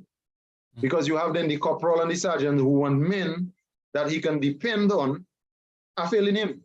And because that is happening now, so you have a process where those who become corporals and sergeants now are the weakest of the ranks, because again, there's a different criteria than what really truly exists. So as that creeps to the top, then you have a police force that is almost non-existent. And what do you see happening? You see the increase in crime, which is quite evident in the country. Because the men and the women who have the mental ability and the physical ability and the tact, every profession has a tact that goes with it, is lacking. So you have men who really can do the job, but because their political affiliation is not aligned, they are denied the administrative position where they make critical and effective decisions. You understand what I'm saying? Yeah. So then you have a few fellas in the criminal act that run the town and nothing can be done. They run the villages, nothing can be done, right? Because the policemen now cannot act because their true functionality has been compromised. So that's an example. So how does that affect the entire state? So, okay, so you can't get justice if as a farmer, when this guy comes and steals your crop. So what do? You don't plant anymore. You go to the police and you tell them, hey, this guy is the one that I suspect out in my crop. That guy's father is related to that, and the police back away. So the farmer is left on his own, and he no longer wants to plant anything just for his garden, just for his kitchen. So then you create a big problem of food security in the country because the police fail to do the job for the farmers to find justice, to find a good return on their investment. I'm saying that I'm using the police force not by any mistake. I had a conversation with an acting corporal, a corporal actually for the other day, and say, hey, listen, there's a lot of predial larceny in my constituency, and I am a farmer myself, and I am a victim for that. Don't the farmers have to have an ID to sell their product? Yeah. So yes, that is there. Don't the hucksters supposed to give receipts when they pay to the farmers that they buy from? Yes, that's supposed to be. So can you as a policeman on a Saturday morning just randomly stop 3 or 4 hucksters and see their books to see who the farmers they buy from, how much they have, and where they got it from, and see the number of their certificates and all that, and so people can start doing things the right way? The policeman tell me plainly, no. He has no legal authority to that. I say, what legal authority you have? You are the policeman. You have certain authorities to stop, to prevent crime, right? Yes. To serve, protect. So you have the responsibility to prevent a crime. You don't let the crime happen and say, well, I didn't have jurisdiction, so I let him murder the man, and then after I'm gonna arrest him. If just the simple things, and if the institution is operating effectively and efficiently, these simple things can solve a lot of problems. Because if a huckster is buying goods from any Tom, Dick, and Harry, and he don't care, and suddenly the police you have to show your account. Who are the farmers you buy from? You have 10 bunches of plantain on your van. Let me check. 1, 2, 3, 10. 10 from Lofty, 4 from Lefty, 4 from Mr. Thomas, and 2 from Sanford. All right, let me see the ID. This is good. Go. But then you have 20 bunches of plantain, and you have only 4 from a true farmer. Where the others come from? You understand what I'm saying? Yeah. So if an institution cannot do that, then it creates that cycle of failure. The farmers now pull back from production. Then you have a food security problem. Then the exports go down because the hucksters cannot get the produce they want to bring in the foreign exchange, and the economy dwindles. So that is how important those institutions are. So the media, for example, DBS radio, classical example. You listen to 5 news items on the radio, all 5 is about Roosevelt Scary. Is that a fair broadcast of a news station? Like, I mean, come on. I mean, what is that? So when you look at the institution of the news and the truth and the education that we talk about through the truth, through presenting and analyzing the truth and the education and the upliftment you get, that is cut off. So decisions are made now based on a radio station you expect to bring you the truth, but your decision is made based on propaganda. That cannot be good decisions. So business failures will happen, right? And then other decisions made by the public will be affected, and that will bring some outcome or some consequence that is not in the right way to build the economy. You understand what I'm saying? So these are the areas, and you can go into, let us not even go into the judicial aspect. Yeah. The court system. That is so critical. The free arms of government, the judiciary. The police has to work in concert with the court system and the magistrates. And so when you have fellas, because they have a qualm with the government, being appointed as magistrates to settle their case they had against the government, what is that? Where's the fairness in that? Where's the justice in that? So that is how they come by, how I would say that, but that is not even an economy anymore. That is like a mafia state. So you choose who you want to put there, you choose what you want to put there. The mafioso run things. The mafioso run things. That is it. Yeah. So the failures of institution is a massive way of economic collapse. It has very big consequences. Child abuse, domestic violence. I mean, when we look at our country, you will be surprised the number of cases of domestic violence and abuse that is going on hush mouth, because the institutions are supposed to deal with that are either unmanned, they're inefficient on resources, they don't have the human capacity or the physical capacity, and our women, our children are taking blows out there. You understand what I'm saying? And this is not just thing. This is sad. For people like you and I, Lofty and Mr. Donald, who have children, who love our children, do our best as fathers to grow up our children. When we see other people's children going through, it hurts us. We have to embrace our children even closer. But then, how long can you keep them in your arms? You understand? These are real issues. These are article issues, according to my Rasta friends. These are article issues. And then you cannot get the avenue. You cannot. Now you don't have a parliament. And if you have a parliament with an opposition, they are not allowed to speak because you have a purchased Speaker of the House through his grid and so on is there to just block the opposition and keep things going the way it's supposed to go. I mean, what is that for democracy? You think the people not seeing that? The people know that, they are aware of that. I personally believe they want to change that. But if this system is circumvented where it cannot be free and fair, they cannot change it. You have a government that will go on without fail. And some people take words very lightly. But when Skerrit say he's there for the next 50 years and when his child will become permanent, this is serious. True. Sanford the question. Yes, Sanford. Oh, just before you ask him that question, Alvin, let me just give the numbers again for persons to call into the program if they wish. The numbers are 245-2396 or 615-9470. Again, 245-2396. 615-9470. But just to add to the point, the question that I asked you, really the importance of institutions, Brother Sanford, let me just polish it up there for you and give you what I have noticed in Dominica. All right, let's give the callers priority this evening. Caller, yes, good evening to you. You are on live here, the Civic Vibes program. Go right on. Good afternoon, Lofty D. Hi, good evening, brother. Sunshine, Miami. How are you doing, brother? Sunshine, Miami. Long time to see, long time to hear, but glad to know you're on.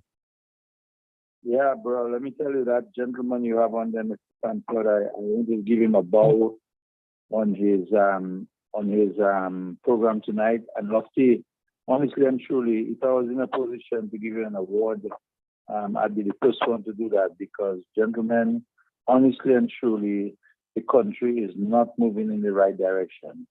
Everything is corrupted. And as the gentleman had said, our PM, no law, no constitution will touch me in Dominica. So, comrades, continue the good work. I want to tell you, Lofty, that I admire you and I respect you and I bow to you, my brother. And Alvin West, keep in touch. Looking forward to program ending in a very good note tonight. Good night, my brother. All right, indeed, brother. Thank you very much for your compliments, first and foremost, for the work of Civic Vibes. You're calling into the program. Thank you very much. That is appreciated.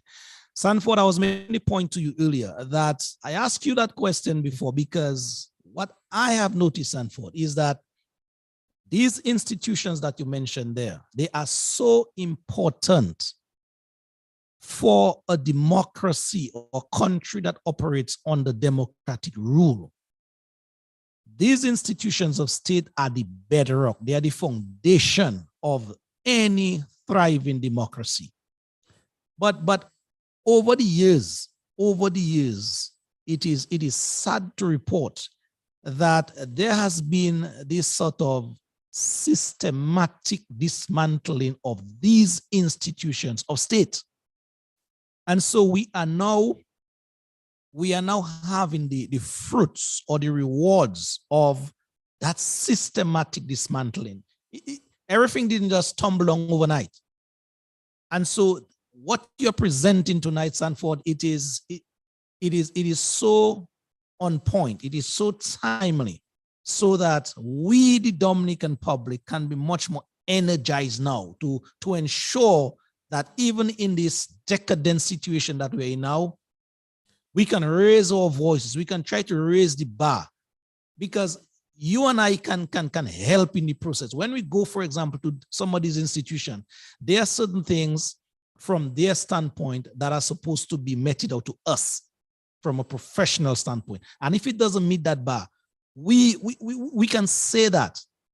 And we can even do to let these people, quote unquote, regulate themselves. And at that point, it is very, very crucial. And if you take a look in all dictatorships across the world, first thing that these people attack, it is because institutions are made up of people, not one person. And if you can get an institution compromised to the extent their regulations, their policies, their principles are compromised on a daily basis, which leads to erosion of that institution, then voila, we have what we have experiencing in Dominica. I just wanted to plug that in there. Yeah. Absolutely, Lofty. You're muted out. Oh, okay, yes. Absolutely, Lofty. I agree entirely. But, you know, one of the callers called earlier and they spoke about extending the message beyond the program we're having here today and do town hall meetings and community one-on-one, that type of thing. And that is something that we have discussed on this program before. And while on that though, let me say to all of those who are on and who continues to come on regularly that you will see a line below the Civic Vibes thread that asks for support by way of contribution, financial and otherwise, because as we know, these things takes resources. So we need that support as well to be able to do the work, to take the work beyond what we're doing on a Sunday and do, as one of the callers suggested, town hall meetings. I believe strongly, and that is Civic Vibes view as well, that minds can change. And I just want to ask Brother Sanford, as someone who interacts with young people at the college, how would he, what would be his message to a young person? And let me phrase that as well to say that when we are doing this program, I'm sure there are many young persons who, for whatever misled reasons, may have been supporting the Labour Party. And we have seen that over the last time, people have come out and say, boy, I support that party, you know, but I don't think I want to go that route anymore. Some are still scared to come out. And we can understand why, because of the victimization that would result. But how would you translate what you've just said, which was quite good, but you're having a one-on-one with a guy, a young person in Portsmouth, Coolibee Street, Grand Bay, send you on the block. And he said to you, boy, Stanford boy, I don't vote, you know, boy. I don't think them man thing, you know. I don't think them man think that's them fellas thing, boy. What would be your messaging to them? Honest, it's freedom. Like if you do not vote, then you don't have freedom. You're not free. The idea of voting is that you have this avenue to express your thoughts and your choice of people you want to administer you, and that is a powerful thing. And if you are failing to use that power, then you don't have it. It's like you have it, but it's non-existent, so you're not free. I remember this story of mine, and I always tell some of my students that when I engage them, when we're having conversations on those levels, that my parents and I run into major trouble. I actually left my parents' home at 16 years, right? And the reason I did leave my parents' home was for political reasons. My parents at that time were hardcore liberites, and I was just coming out of high school, fifth form, and in the time the UWP party was forming, and I was open to all the political parties. As a young person, I was going to the freedom meetings, I was asking questions, I was engaging, I was going to UWP meetings, engaging, going to Labour Party meetings and engaging.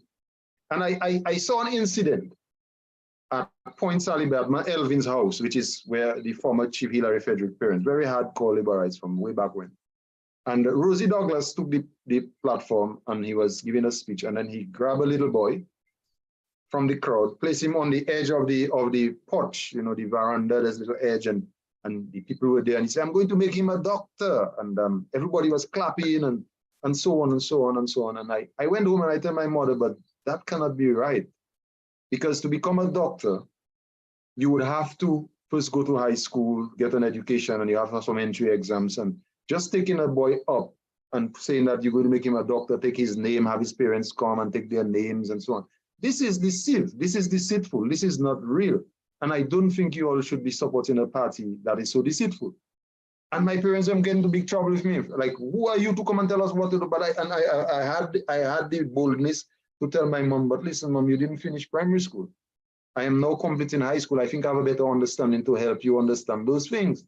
And they were very adamant that I was rude and out of place. And as such, it unfolded and it capitalized and it grew. And I had to leave their home. And that was the best decision I make in my life. I personally believe so, because I had to find a way for myself, build my own home. And I went on to build more than one house and help them to this day. Right? So while it was a conflict that ended up badly, but the outcome of it in the long run was good for me. I was able to manifest my independence and my free thinking, right? So I always tell young people when I engage with them that, hey, you will get that from parents. You will get that from people who want to support you, but sometimes they are wrong. And you have to believe in yourself. Absolutely. And your education that you have, that you are also right. And that is when you liberate yourself, when you can accept that your thoughts and ideas, as you said, can make a change in this world, then you have true freedom. I always tell them that. And that is my true life story. And this is a true life story. And when I've always been engaged in politics, when I got to run, my parents, them come on board and support. And they have changed and come to realize, hey, but what you're saying is true. And I see the very same thing still happening. Yeah. My people are held captive by the current Labour Party in what we call what I call the jealousy approach, the jealousy strategy. So they give Lofty a house and they say, boss, you will get yours next. They take their names, and some of them are waiting for 20 years, loyally waiting for a house. This is deceit. And unless people can get into their heads and gain their freedom, then we're still slaves. And that is how I try to share the message with young people. Great story, brother. Great story. And be free. And be free, because your decisions are correct sometimes. You do not always have to allow people to make your decisions for you. That's what happened on the slave plantation. When people were supposed to be free and they say, well, hey, where are we going to go? They provided us some blogodo clothes. They give us a little shack for us to stay in. When we run away from the plantation, where are we going? That is people who were very weak. They were broken. And we are in a society that is broken. The society is broken. We cannot dream bigger. Many of the people in Dominica cannot dream big. Their ambitions are buried. The young people, I run a survey, a quick survey, randomly at the college, and 95% of 100 students I surveyed said their next step is out of Dominica. They want to leave the country. 95% of our brightest and best students, the young energy in Dominica, their number one vision is to leave the country. What does that tell you about the country? And we see that happening. We see it manifests itself every day for our nurses, with many of our, even some of our teachers, they want to leave, you know, the better ones. So yeah, that is how I approach it. Absolutely. Thanks for that. Thanks for that. Lofty. All right, yeah. Let us see if we can get to the live feed now, Alvin, to take some Boy, comments that's there. a But lot. whilst you look for some comments on the live feed, let me just read a comment here from someone listening. They says, "Hi, Lofty, I'm tuning to Civic Vibes, informative and practical conversation. However, the police corporal is right. He has no legal authority to arbitrarily search a huckster or anyone else absent reasonable suspicion of a crime having been committed. Although I do appreciate the pain and frustration of Brother Sanford and the other farmers, more serious oversight is required at point of sale. Records can be required of hucksters, for example, if they are to retain their license." That is just one comment here, Yeah. Brother Sanford. Yes, Lofty, go right. allow me to respond to that. And I Yes. agree with the person, and that is 100% legal. Yes. But let's be honest about this conversation. A policeman has a job to perform, right? Yes. In his line of duties, he come across shortcomings or pitfalls or problems, issues. He has a right for his chain of command to make recommendations that will be taken to the highest level and then into Parliament to modify laws and create regulations that will empower in his duty. He cannot just raise his hand and say, hey, there's nothing we can do about it because there's no law to guide that. There should be a way where you can contribute to amending or changing the laws to facilitate those farmers. So we can look at it from the mere now for now response, or if it cannot happen within his jurisdiction, he also has the duty, the functional duty to make the suggestions and amendments of the chain of command to enact some change. And that is where, as I said earlier, if you have people that do not fit the position they have because of maybe some nepotism opportunity, these things will happen. So the problem will persist for next 10 generations, 10 years to come, and no action has been taken to change it. Yeah. Thanks for that. I appreciate that comment. Yes, yes, thank you. It then takes the conversation to a next level. Thank you That's very right. much for that. Thank you. Clyde Gregoire writes, Lofty, positive educational and informative program for the young people of Dominica. Parents, share the life with your children. Didi Easter writes, thank you, Clyde. Didi Easter writes, Lofty, we must accept the fact that this regime is not operating under any sort of democratic rule. The illegitimate PM has long departed from the tenets of democracy, no regard for the rule of law, and absolutely zero respect for the Constitution.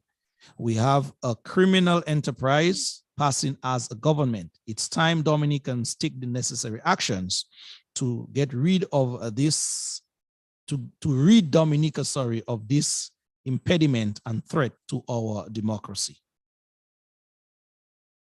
Yeah, I think that's a reasonable comment, but let me just say though that, I mean, you hear that all the time. Take action, it's time we take action, and that is true. Prayer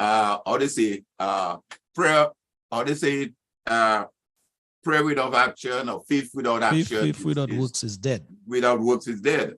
But let me say though that part of what we're doing there is part of the action.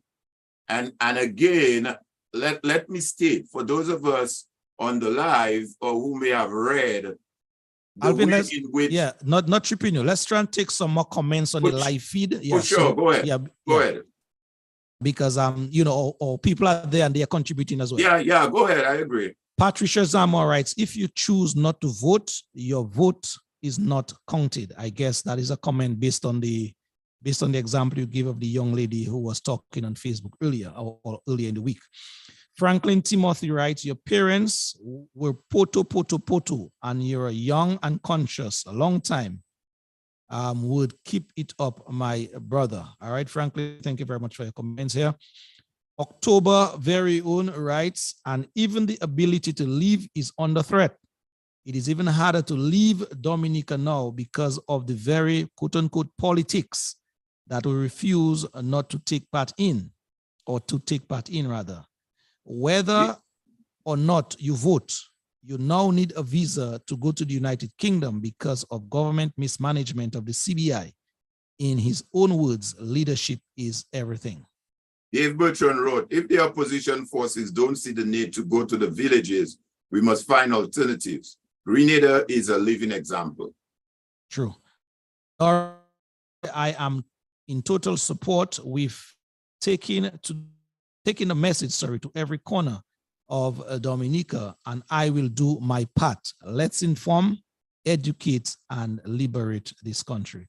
So thank you very much, Drago, for your comments here, and you're willing to contribute to that cause for country. Any more comments, Alvin, you seen there? It says, Mr. Sanford, thank you, sir. Much respect to you, a true patriot. All system seems compromised, and Dominica has to come out from a slumber.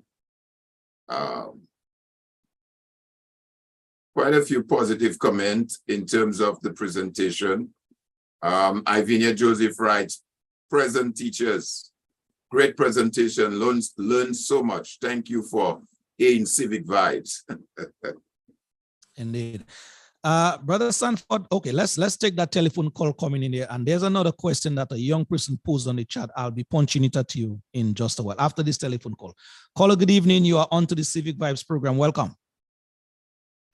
Hi, thank you so much, Lofty. Good night, Alvin, and good night, Mr. Good night. Sanford. This is an excellent, really, really informative, very refreshing program. Thank you for the time in informing and educating.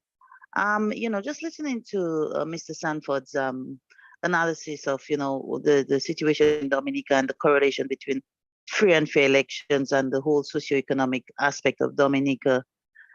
We tend to constantly hear people say, the young people, the young people, the young people. How do we reach the young people? How the young people are not engaged.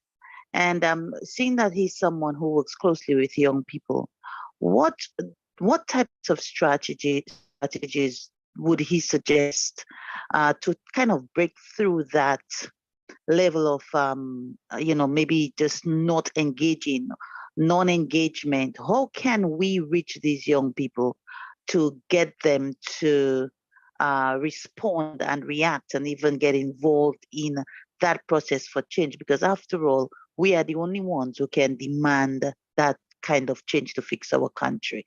Thank you, gentlemen. All right. Thank you very much, caller. Very, very important question here. Sanford, you want to respond? I'm not sure if I can go into strategies here, but I will tell her definitely that our young people are very distracted. I see it in my engagement with students every day at the college. There's a lot of distraction and calculated distraction for the young people, right? So the idea of the free tuition at the college is a classical distraction. They see it as, okay, well, these people care about us. They're giving us free tuition at the college. But then when you come to the college and you see the state of the college, it tells a whole different story. So the idea is how do we break the students away from those major distractions? Then there is this noise. If you notice, every Christmas, every carnival, the Labour Party create all this noise, the CWO and drinking and they free up the marijuana, and these are distractions to our young people. And how do we take away from these distractions? We have to start in the family. I always say that when I can to my boys and my girls, the family is where it all starts. We have to start embracing our children at home and teach them the narrow path of truth and righteousness. We need to get them back into church. We need to get them back into those conversations, because the distractions out there are very powerful and very strong. So the strategies are not mine to put out here in the open, but we can engage, we can talk at a personal level. But in a general sense, there's a lot of distractions for young people. And many of them are drifting away from their own ambitions, from their own dreams and aspirations, and settling for the quick bucks and how do I get my house, how do I get my ride, and the cool out culture is permeating their societies. And in the long run, we will not be growing successful children unless we take a different route. So we have to get them broken away from the distractions, first and foremost. Distractions. Okay. Claudius, it is already 1 minute to 8 o'clock. Basically, we are out of time, but that conversation is so very important. I'm just asking you now, craving your indulgence for at least 15 more minutes. Would you agree? Fine, that's fine, Lofty. All right, cool.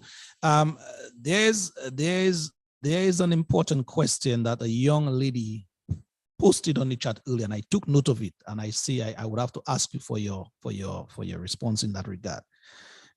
Miss Vigil wrote that there is need for a third new political party in Dominica. Well, what are your thoughts on that, sir? I believe a third new political party in Dominica, if one should arise at this current stage, then it would mean good for the democracy. It would mean that people are still exercising their freedom and their political right to assembly in a structured, format. As to whether it will do the job of solving the problems in Dominica, I cannot say it will or it will not. But if people are so, I would say that, disconnected to either of the two existing political parties, then yeah, go ahead, do the third political party. But from a historical standpoint, and we can see that in many of the Caribbean jurisdictions, it takes a lot of effort to bring forth a successful third political party. We saw that with the few that have tried in Dominica. The latest was the Alternative People's Party, APP. Yeah. And we see how quickly they went down. We saw that before. There was one which came before the APP. We see how that went. And we even see what is happening with such a solid third party like Freedom Party. Historically, when they went down, and they haven't been able to gather that momentum to reestablish themselves as any formidable force in Dominica. Yeah.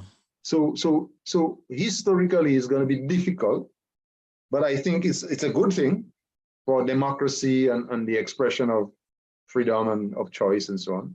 Yeah. But if I were to advise, I would say, hey, why third party? Why don't we collectively gather around what exists and strengthen it for the outcome that we want?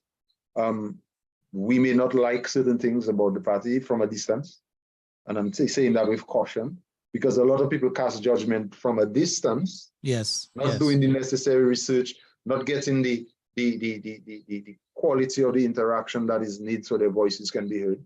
So they say it over the mountaintops, and by some miracle they expect it to trickle down to the management of the political parties for change. And we know that doesn't always work. They don't get really engaged. So my challenge is get engaged, come forward, break the ceilings that are there. And collectively, we can change the direction of what is existing. Collectively, we can rebrand. We can restructure the values and the vision and the mission of what is existing.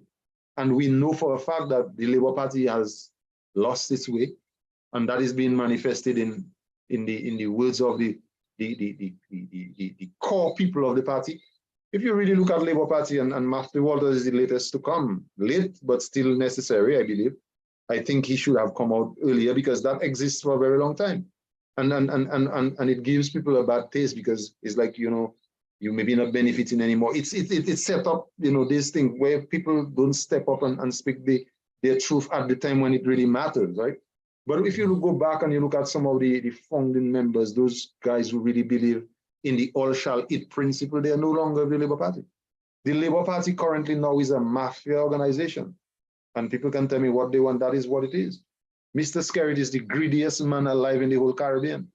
And I say it with no reservations tonight. The man is so overly greedy that you have to find a new word to describe the man. Greed is not enough.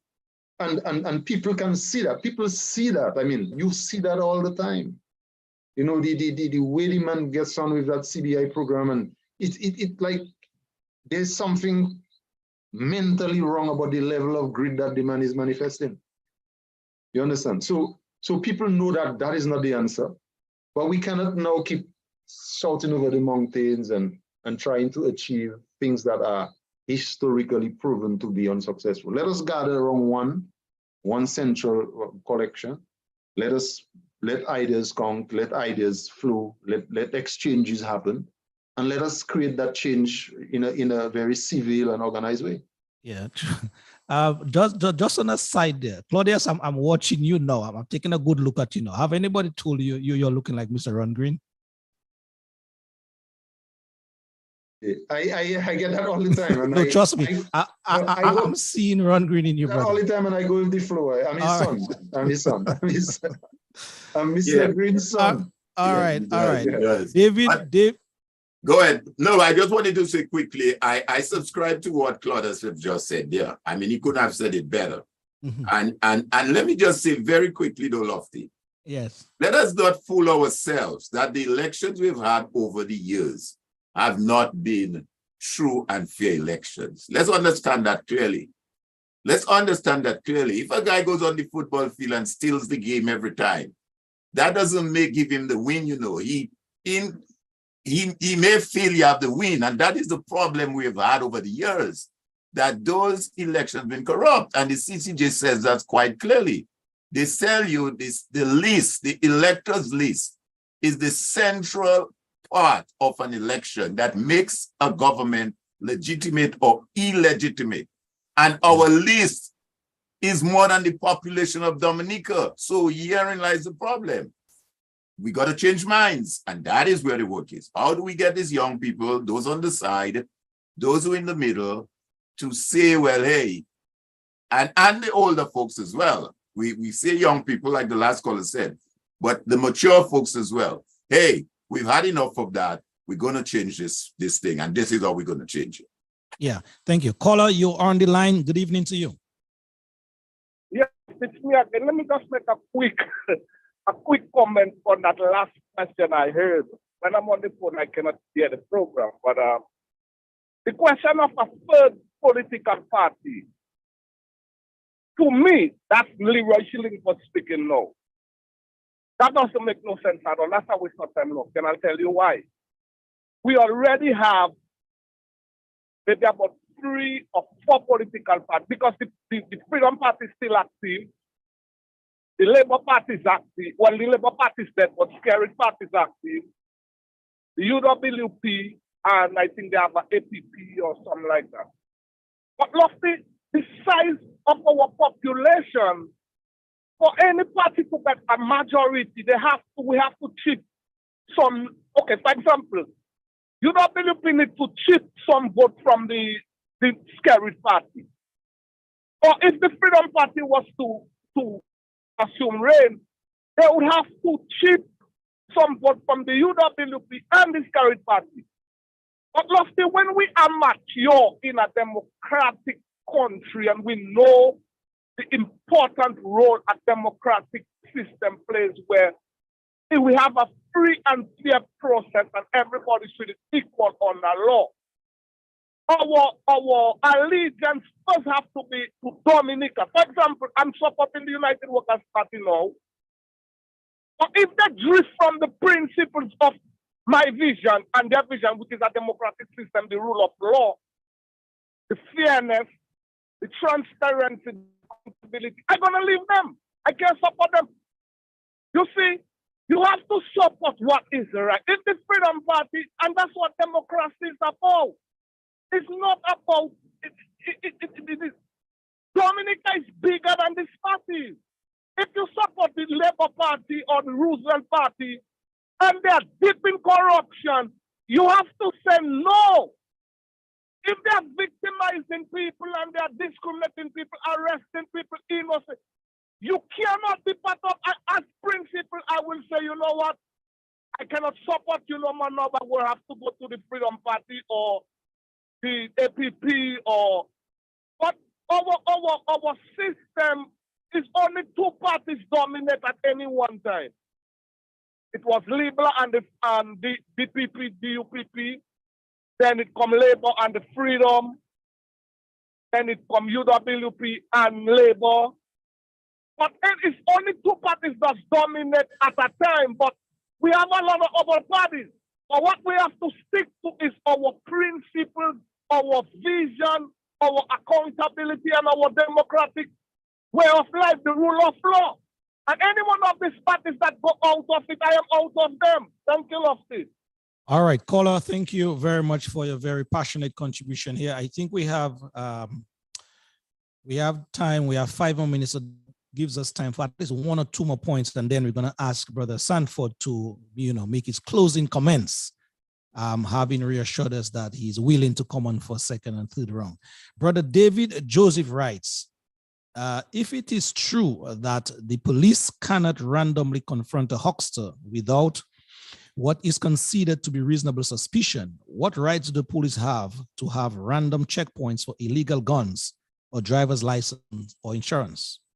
The thing is that there is a preponderance of predator larceny in a certain community, then the police should have some power to be proactive in preventing or minimizing such activities. I think we dealt with that already, and then Brother Joseph is just sort of, concretizing that point in terms of the powers that the police should have to act before a crime is committed. Anything else you see, Alvin? Anything else we want to punch here before we sort of go around the rap table? I guess, can you hear me? I'm not hearing you. Can you hear me now? We're not hearing you. Are you hearing me now? No, yes. Okay. No, Dave Bertrand was just chiming in on, I guess, the last comments. We need to visit the UWP, the Labour Party, the Freedom Party, and other individuals and select cadres who are prepared to take on the fight, to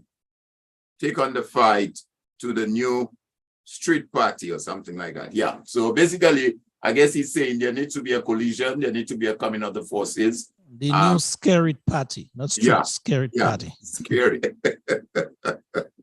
You have to get accustomed to the terms. You have to get accustomed to the lingo. The lingo, yes.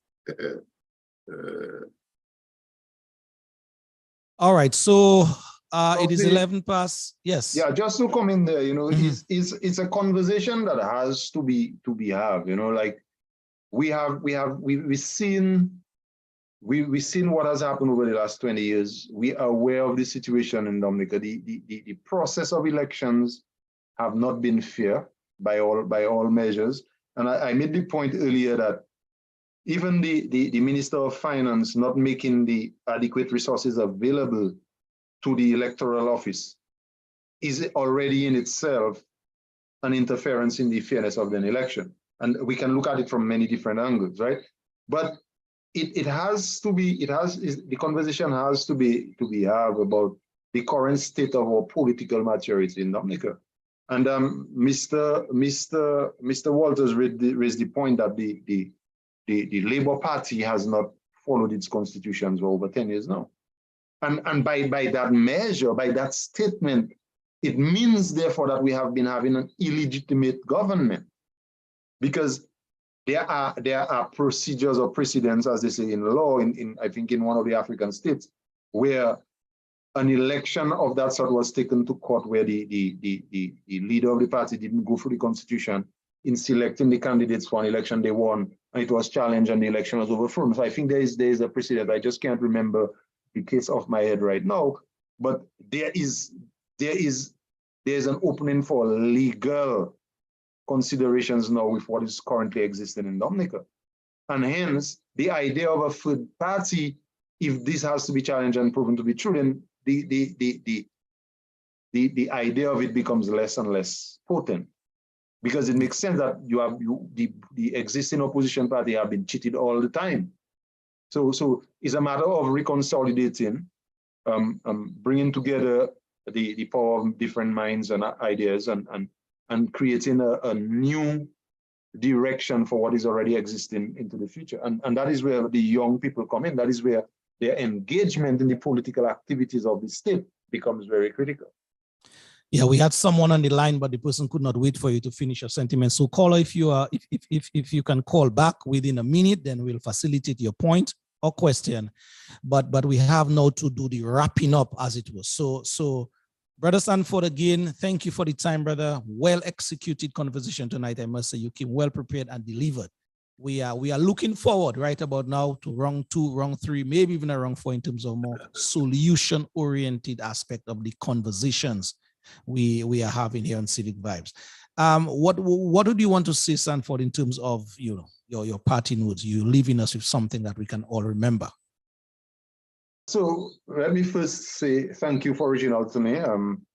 It was an honor to embrace the opportunity and share some of my learnings and my thoughts and ideas with the people. There is a lot that can be delved into in those areas. For example, you talk about institutional failure, information failure, the failure of the press, and so on. These are areas that has to be, dig into so people can understand the importance of those things in our democracy. So that all right, Sanford, not tripping you, just take a little minute here. We have that other caller. Try and let's just facilitate that caller, and then you can come back to your wrapping up. Caller, no yes, problem. Good evening. You're the final caller. Greetings. Greetings, gentlemen. Greetings, gentlemen. Wonderful program. I want to thank each and every one of you all for participating and educating the masses. I have a question for Mr. Sanford. Given the current economic climate and now the downturn of, well, should I say the prevention of Dominicans from freely entering the UK and the economic impact it's going to have on Dominica by and large, I want to ask what specifically, or how specifically is it going to further impact your people, the Kalinago people of Dominica, an already impoverished set of people? How does that, impact your people in a negative sense and a positive sense, if there's any positivity to it? I don't know. That's why I'm calling. Thank you. All right, caller. Thank you very much for your succinct question. Yes. Yeah, so a very good question, and there is a positive to it, and there's also there are lots of negative to it, but there's a positive to it in the sense that the Kalinago people historically were very instrumental in the independent struggle of Dominica. In other words, had not the Kalinago people signed on to the agreement of independence, maybe would not have been independent to have a passport. So from that perspective, the CBI program has not been fair to the Kalinago people. Okay. So in other words, we have not received our fair share of the CBI pie, and now it's on a downturn. So the positive aspect for that is, hey, now that it gets screwed in England, let us demand as a Kalinago people of the Prime Minister to give us our fair share in what little is left of the CBI program. But then what the negative aspect is that the government literally operates of the sales of our passport. And I say that, and some people will challenge me, it's not a CBI program, it's the selling of our passports.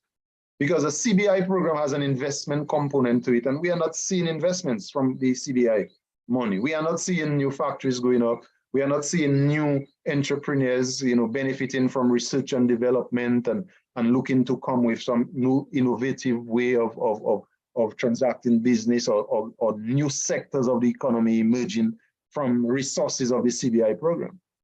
So it's a matter of selling bread, get your money, and you spend it. And that is what we have seen. And the lack of transparency in the financial aspect of the government doesn't tell us what exactly it is spent. But most of that money, I believe, a lot of it goes into the current expenditure of the economy. Because when we look at our tax base and our returns on taxes, it has been going down due to the downturn of the economy. And the government is currently what they call patching up to cover its obvious economic stresses. But they are doing it quite well because they have put people in the positions of accounting, like the PSCs, to keep those little patches, well camouflaged, right? But it will eventually show, and that last move by England to impose passports will definitely affect the sales of our passport, because people will not, the value has been dropped or decreased. So already, even before now, the sales was going down, we'll see it plummet more, and that means the current expenditure, there are going to be changes within the government system. We see it happening already, and I want you, Lofty, to take a closer look at this one. The young lady who gave the story on the customs and how she cannot get goods and services for a hair salon and so on. Yeah.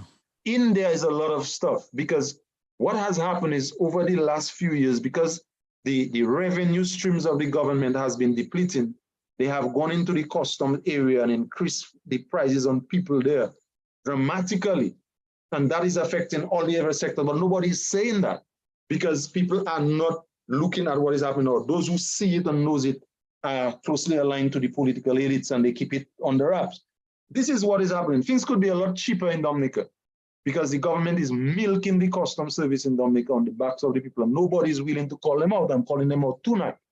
And you need to take a closer look at that, Lofty. Do some research there and see what is happening at the customs. The reason why the ladies are getting this product is too expensive when you come through customs and it doesn't make sense. You could get them cheaper out there. They can come through at a much reduced price and make it comfortable for people to do. But when it gets to the customs service, the charges they place on there and the hard time you get there is ridiculous. And somebody needs to call that out and dig further into that. So the hardship will come because when the revenues from the CBI program will not be there to complement or to patch up the expenditure, the current expenditure, we will start feeling the pressure. The salt will become more available to Susie. Yeah. I know. Sanford, let us, I know the conversation is so stimulating. We can go on and on and on, but as I say, all good things must come to an end, some way, shape or form. So let's go back into your rapping mood now. Saying, there's a lot to dig in some of these aspects, the information failure, the institutional failure. These are quite evident in the country and we need to be able to go deeper into that. And the figures, like I didn't put a lot of figures tonight because of the time and the constraint, but we need to look at the figures. The figures are right there on the government website that will show you what we were exporting, what we're importing, the percentage of economic growth and all the many negative years we have had, and the national debt, how as this has been happening, the national debt has been climbing. And even I had Brother Thomas talk about the budget presentations for the 2 last years. But if we look at the estimates to see where the priority of the government is in terms of expenditure, are these really revenue generating areas to help boost the economy and give confidence in the economy? All these are areas that has to be questioned and brought to the people as to how effective the media through the radio stations and the internet is. We need to consider maybe ways we can reach the people more at the grassroots level, because these are information that the people desire. They need those decisions.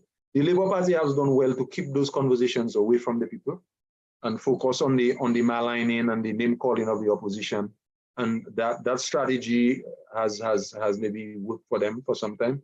But the young people, I believe, need to be more informed as to the reality of the economy and what is happening, in there. So it was a pleasure to do that tonight. As I said, it's really touching the surface, but I try to do it in a way that I think people would understand and make sense of and think and ponder and with an effort to act. After you hear all this and you understand it and you begin to see a deeper light, there's a spark. What do you do now? What do we do as a collective? People of similar interests, people who are understanding what is going on and desire that we take a different direction. What do we do from there? I think Brother Thomas talked about the assistance necessary for these programs to happen. Are we going to contribute to that? Are we going to start our own little organizations out there in the diaspora with an aim to impact in here? What do we do on the ground here in the country as well? How do we reach out to the churches who are so critical in the moral compass of the country? What have become of the churches? The morality and crime in Dominica now is rampant. We have people sitting, ministers in government that are accused of shoplifting and all these things, and these people continue to serve. There are people who known to be abusers of women and they're still sitting there in the Justice Department. Like, what contradiction that is for a country? And we need to call upon the churches as well. What do they do? Do you remain silent? Or does it come a time where the churches have to let their voices be heard? And these are some of the penetrating questions that we need to ponder upon as we go forward. There's need for transformation in this country, and I'm ready to put my shoulder to the wheel of it. Thanks for the opportunity. Well, Brother Sanford, trust me, there's not enough words to thank you for your excellent presentation tonight. We from the Civic Vibes and the many folks tuned in there. We want to thank you very much for your delivery tonight. If you were doing if you're doing in the sporting world now, if you're doing battle for West Indies, then you'd be doing much better than them at present. All right. So thank you very much, my bro. That is another conversation again. I know. The number of catches we dropped today is just so sad. Yes. But bro, enjoy what is left of your evening. Thank you very much. Tell your wife and the children hi and hello for us. Thank you very much, Lofty. Have a good one. Mr. Thomas, have a good one. All the best. Always, man, Brother Sanford, always a pleasure, man, to have you. I think, like you said, we've just scratched the surface. There's a lot more we can engage in. Like I said earlier, the budget address is going to be presented to the Parliament this coming Tuesday. And I think, again, we have to make the correlation between elections, the consequences, and even as it relates to a budget. I mean, in his last budget that just ended June 30th, that budget came to an end. So we're getting a new budget, 1st July 2023 to 2024. And in his closing comments when he presented the budget last year, he quoted by saying, in this budget, therefore, I will speak to our achievements, our challenges, and our determination to maximize the potential of our young people. Let me repeat that. Maximize the potential of our young people to realize our promise to our seniors, public officers, farmers, the business community, and other citizens. I don't know what he meant by other citizens. If you're talking now of CBI people, other citizens, and to claim our future as a people and as a nation, fighting to survive and succeed against unprecedented global turbulence, unquote. So I'm saying our work has just begun. I know we're going to have you back here very, very shortly to engage in that conversation, because I think part of it is how we bring the message across. And I think that is the important part. So I want to thank you as well on behalf of Civic Vibes, and look forward to us engaging again in the not too distant future. And to our many folks online, they're still coming on, great to have you guys. And I think you have made the program just as interesting. Yes, indeed.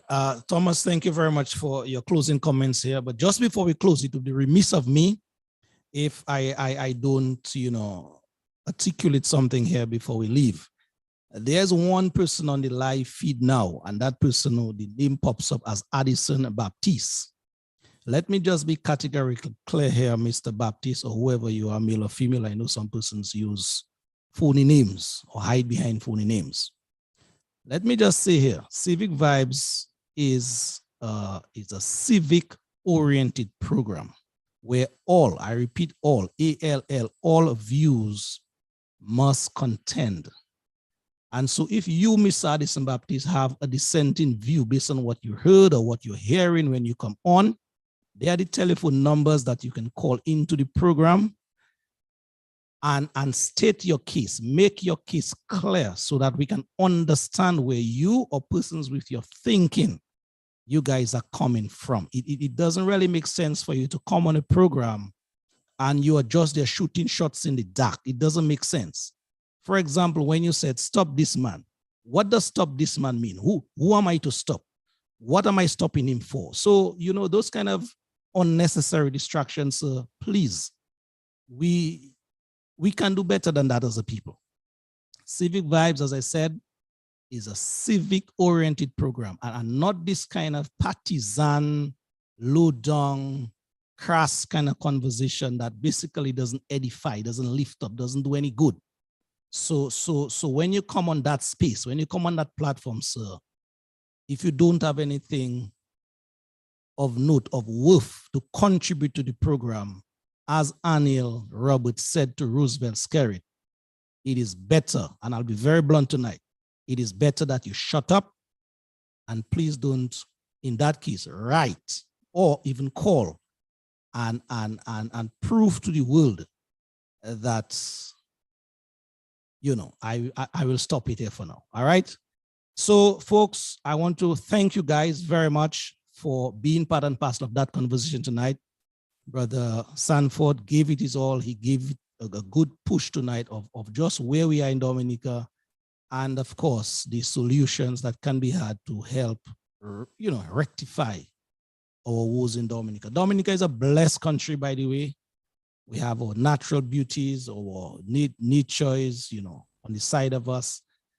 Dominica is just splendid. As a matter of fact, I was talking to some journalists in the region this week, and they said they were having some engagement or some workshops among themselves in the region, that is. And the facilitator asked them in which country in the region that they would like to live. And none of these journalists were from Dominica, and all of them said, well, except one, Dominica. And it's the love that even not living in Dominica have for Dominica. So those of us who have Dominica, let us cherish it. But what we're highlighting, it is the poor, the malmanagement of the resources now of that blessed rock. Once we can set that right, then we will be the beacon we once was in the Caribbean. All right. So with those words, Alvin, anything else finally?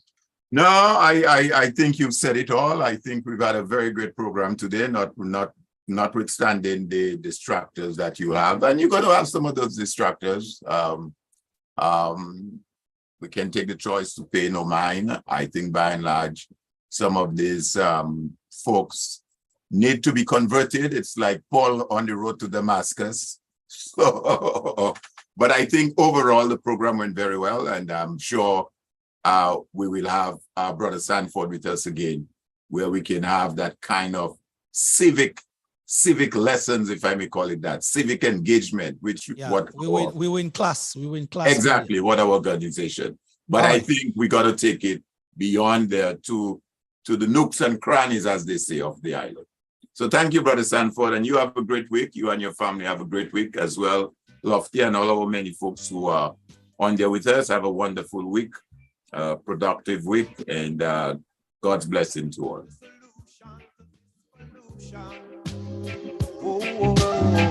Got to find a solution to this pollution.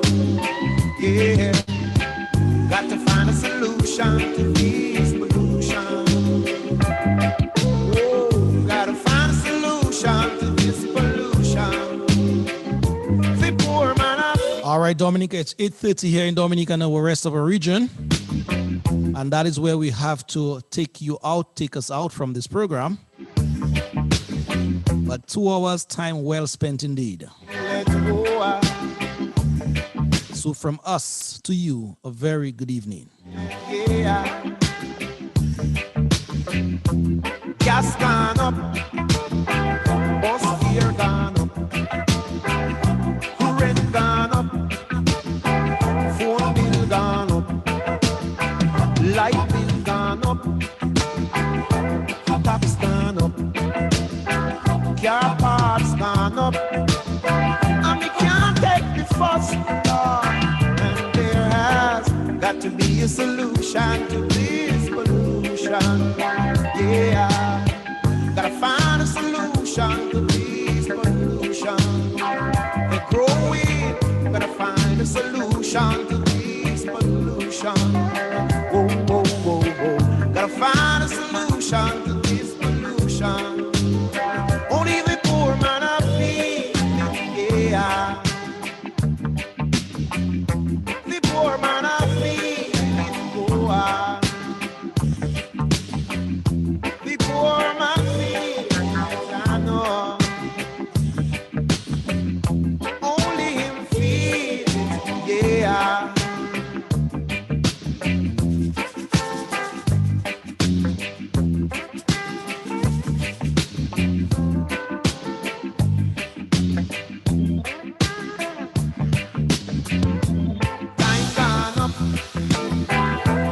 Stallion gone up, onion gone up, red beans gone up, black pepper gone up, chicken gone up, and the parents them angry, cause the picnic them hungry, and there has got to be a solution to this pollution right now.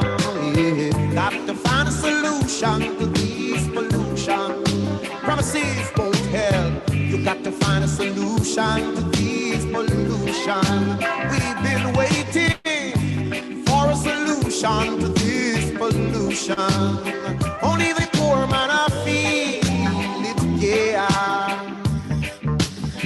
Only them I feel it, oh.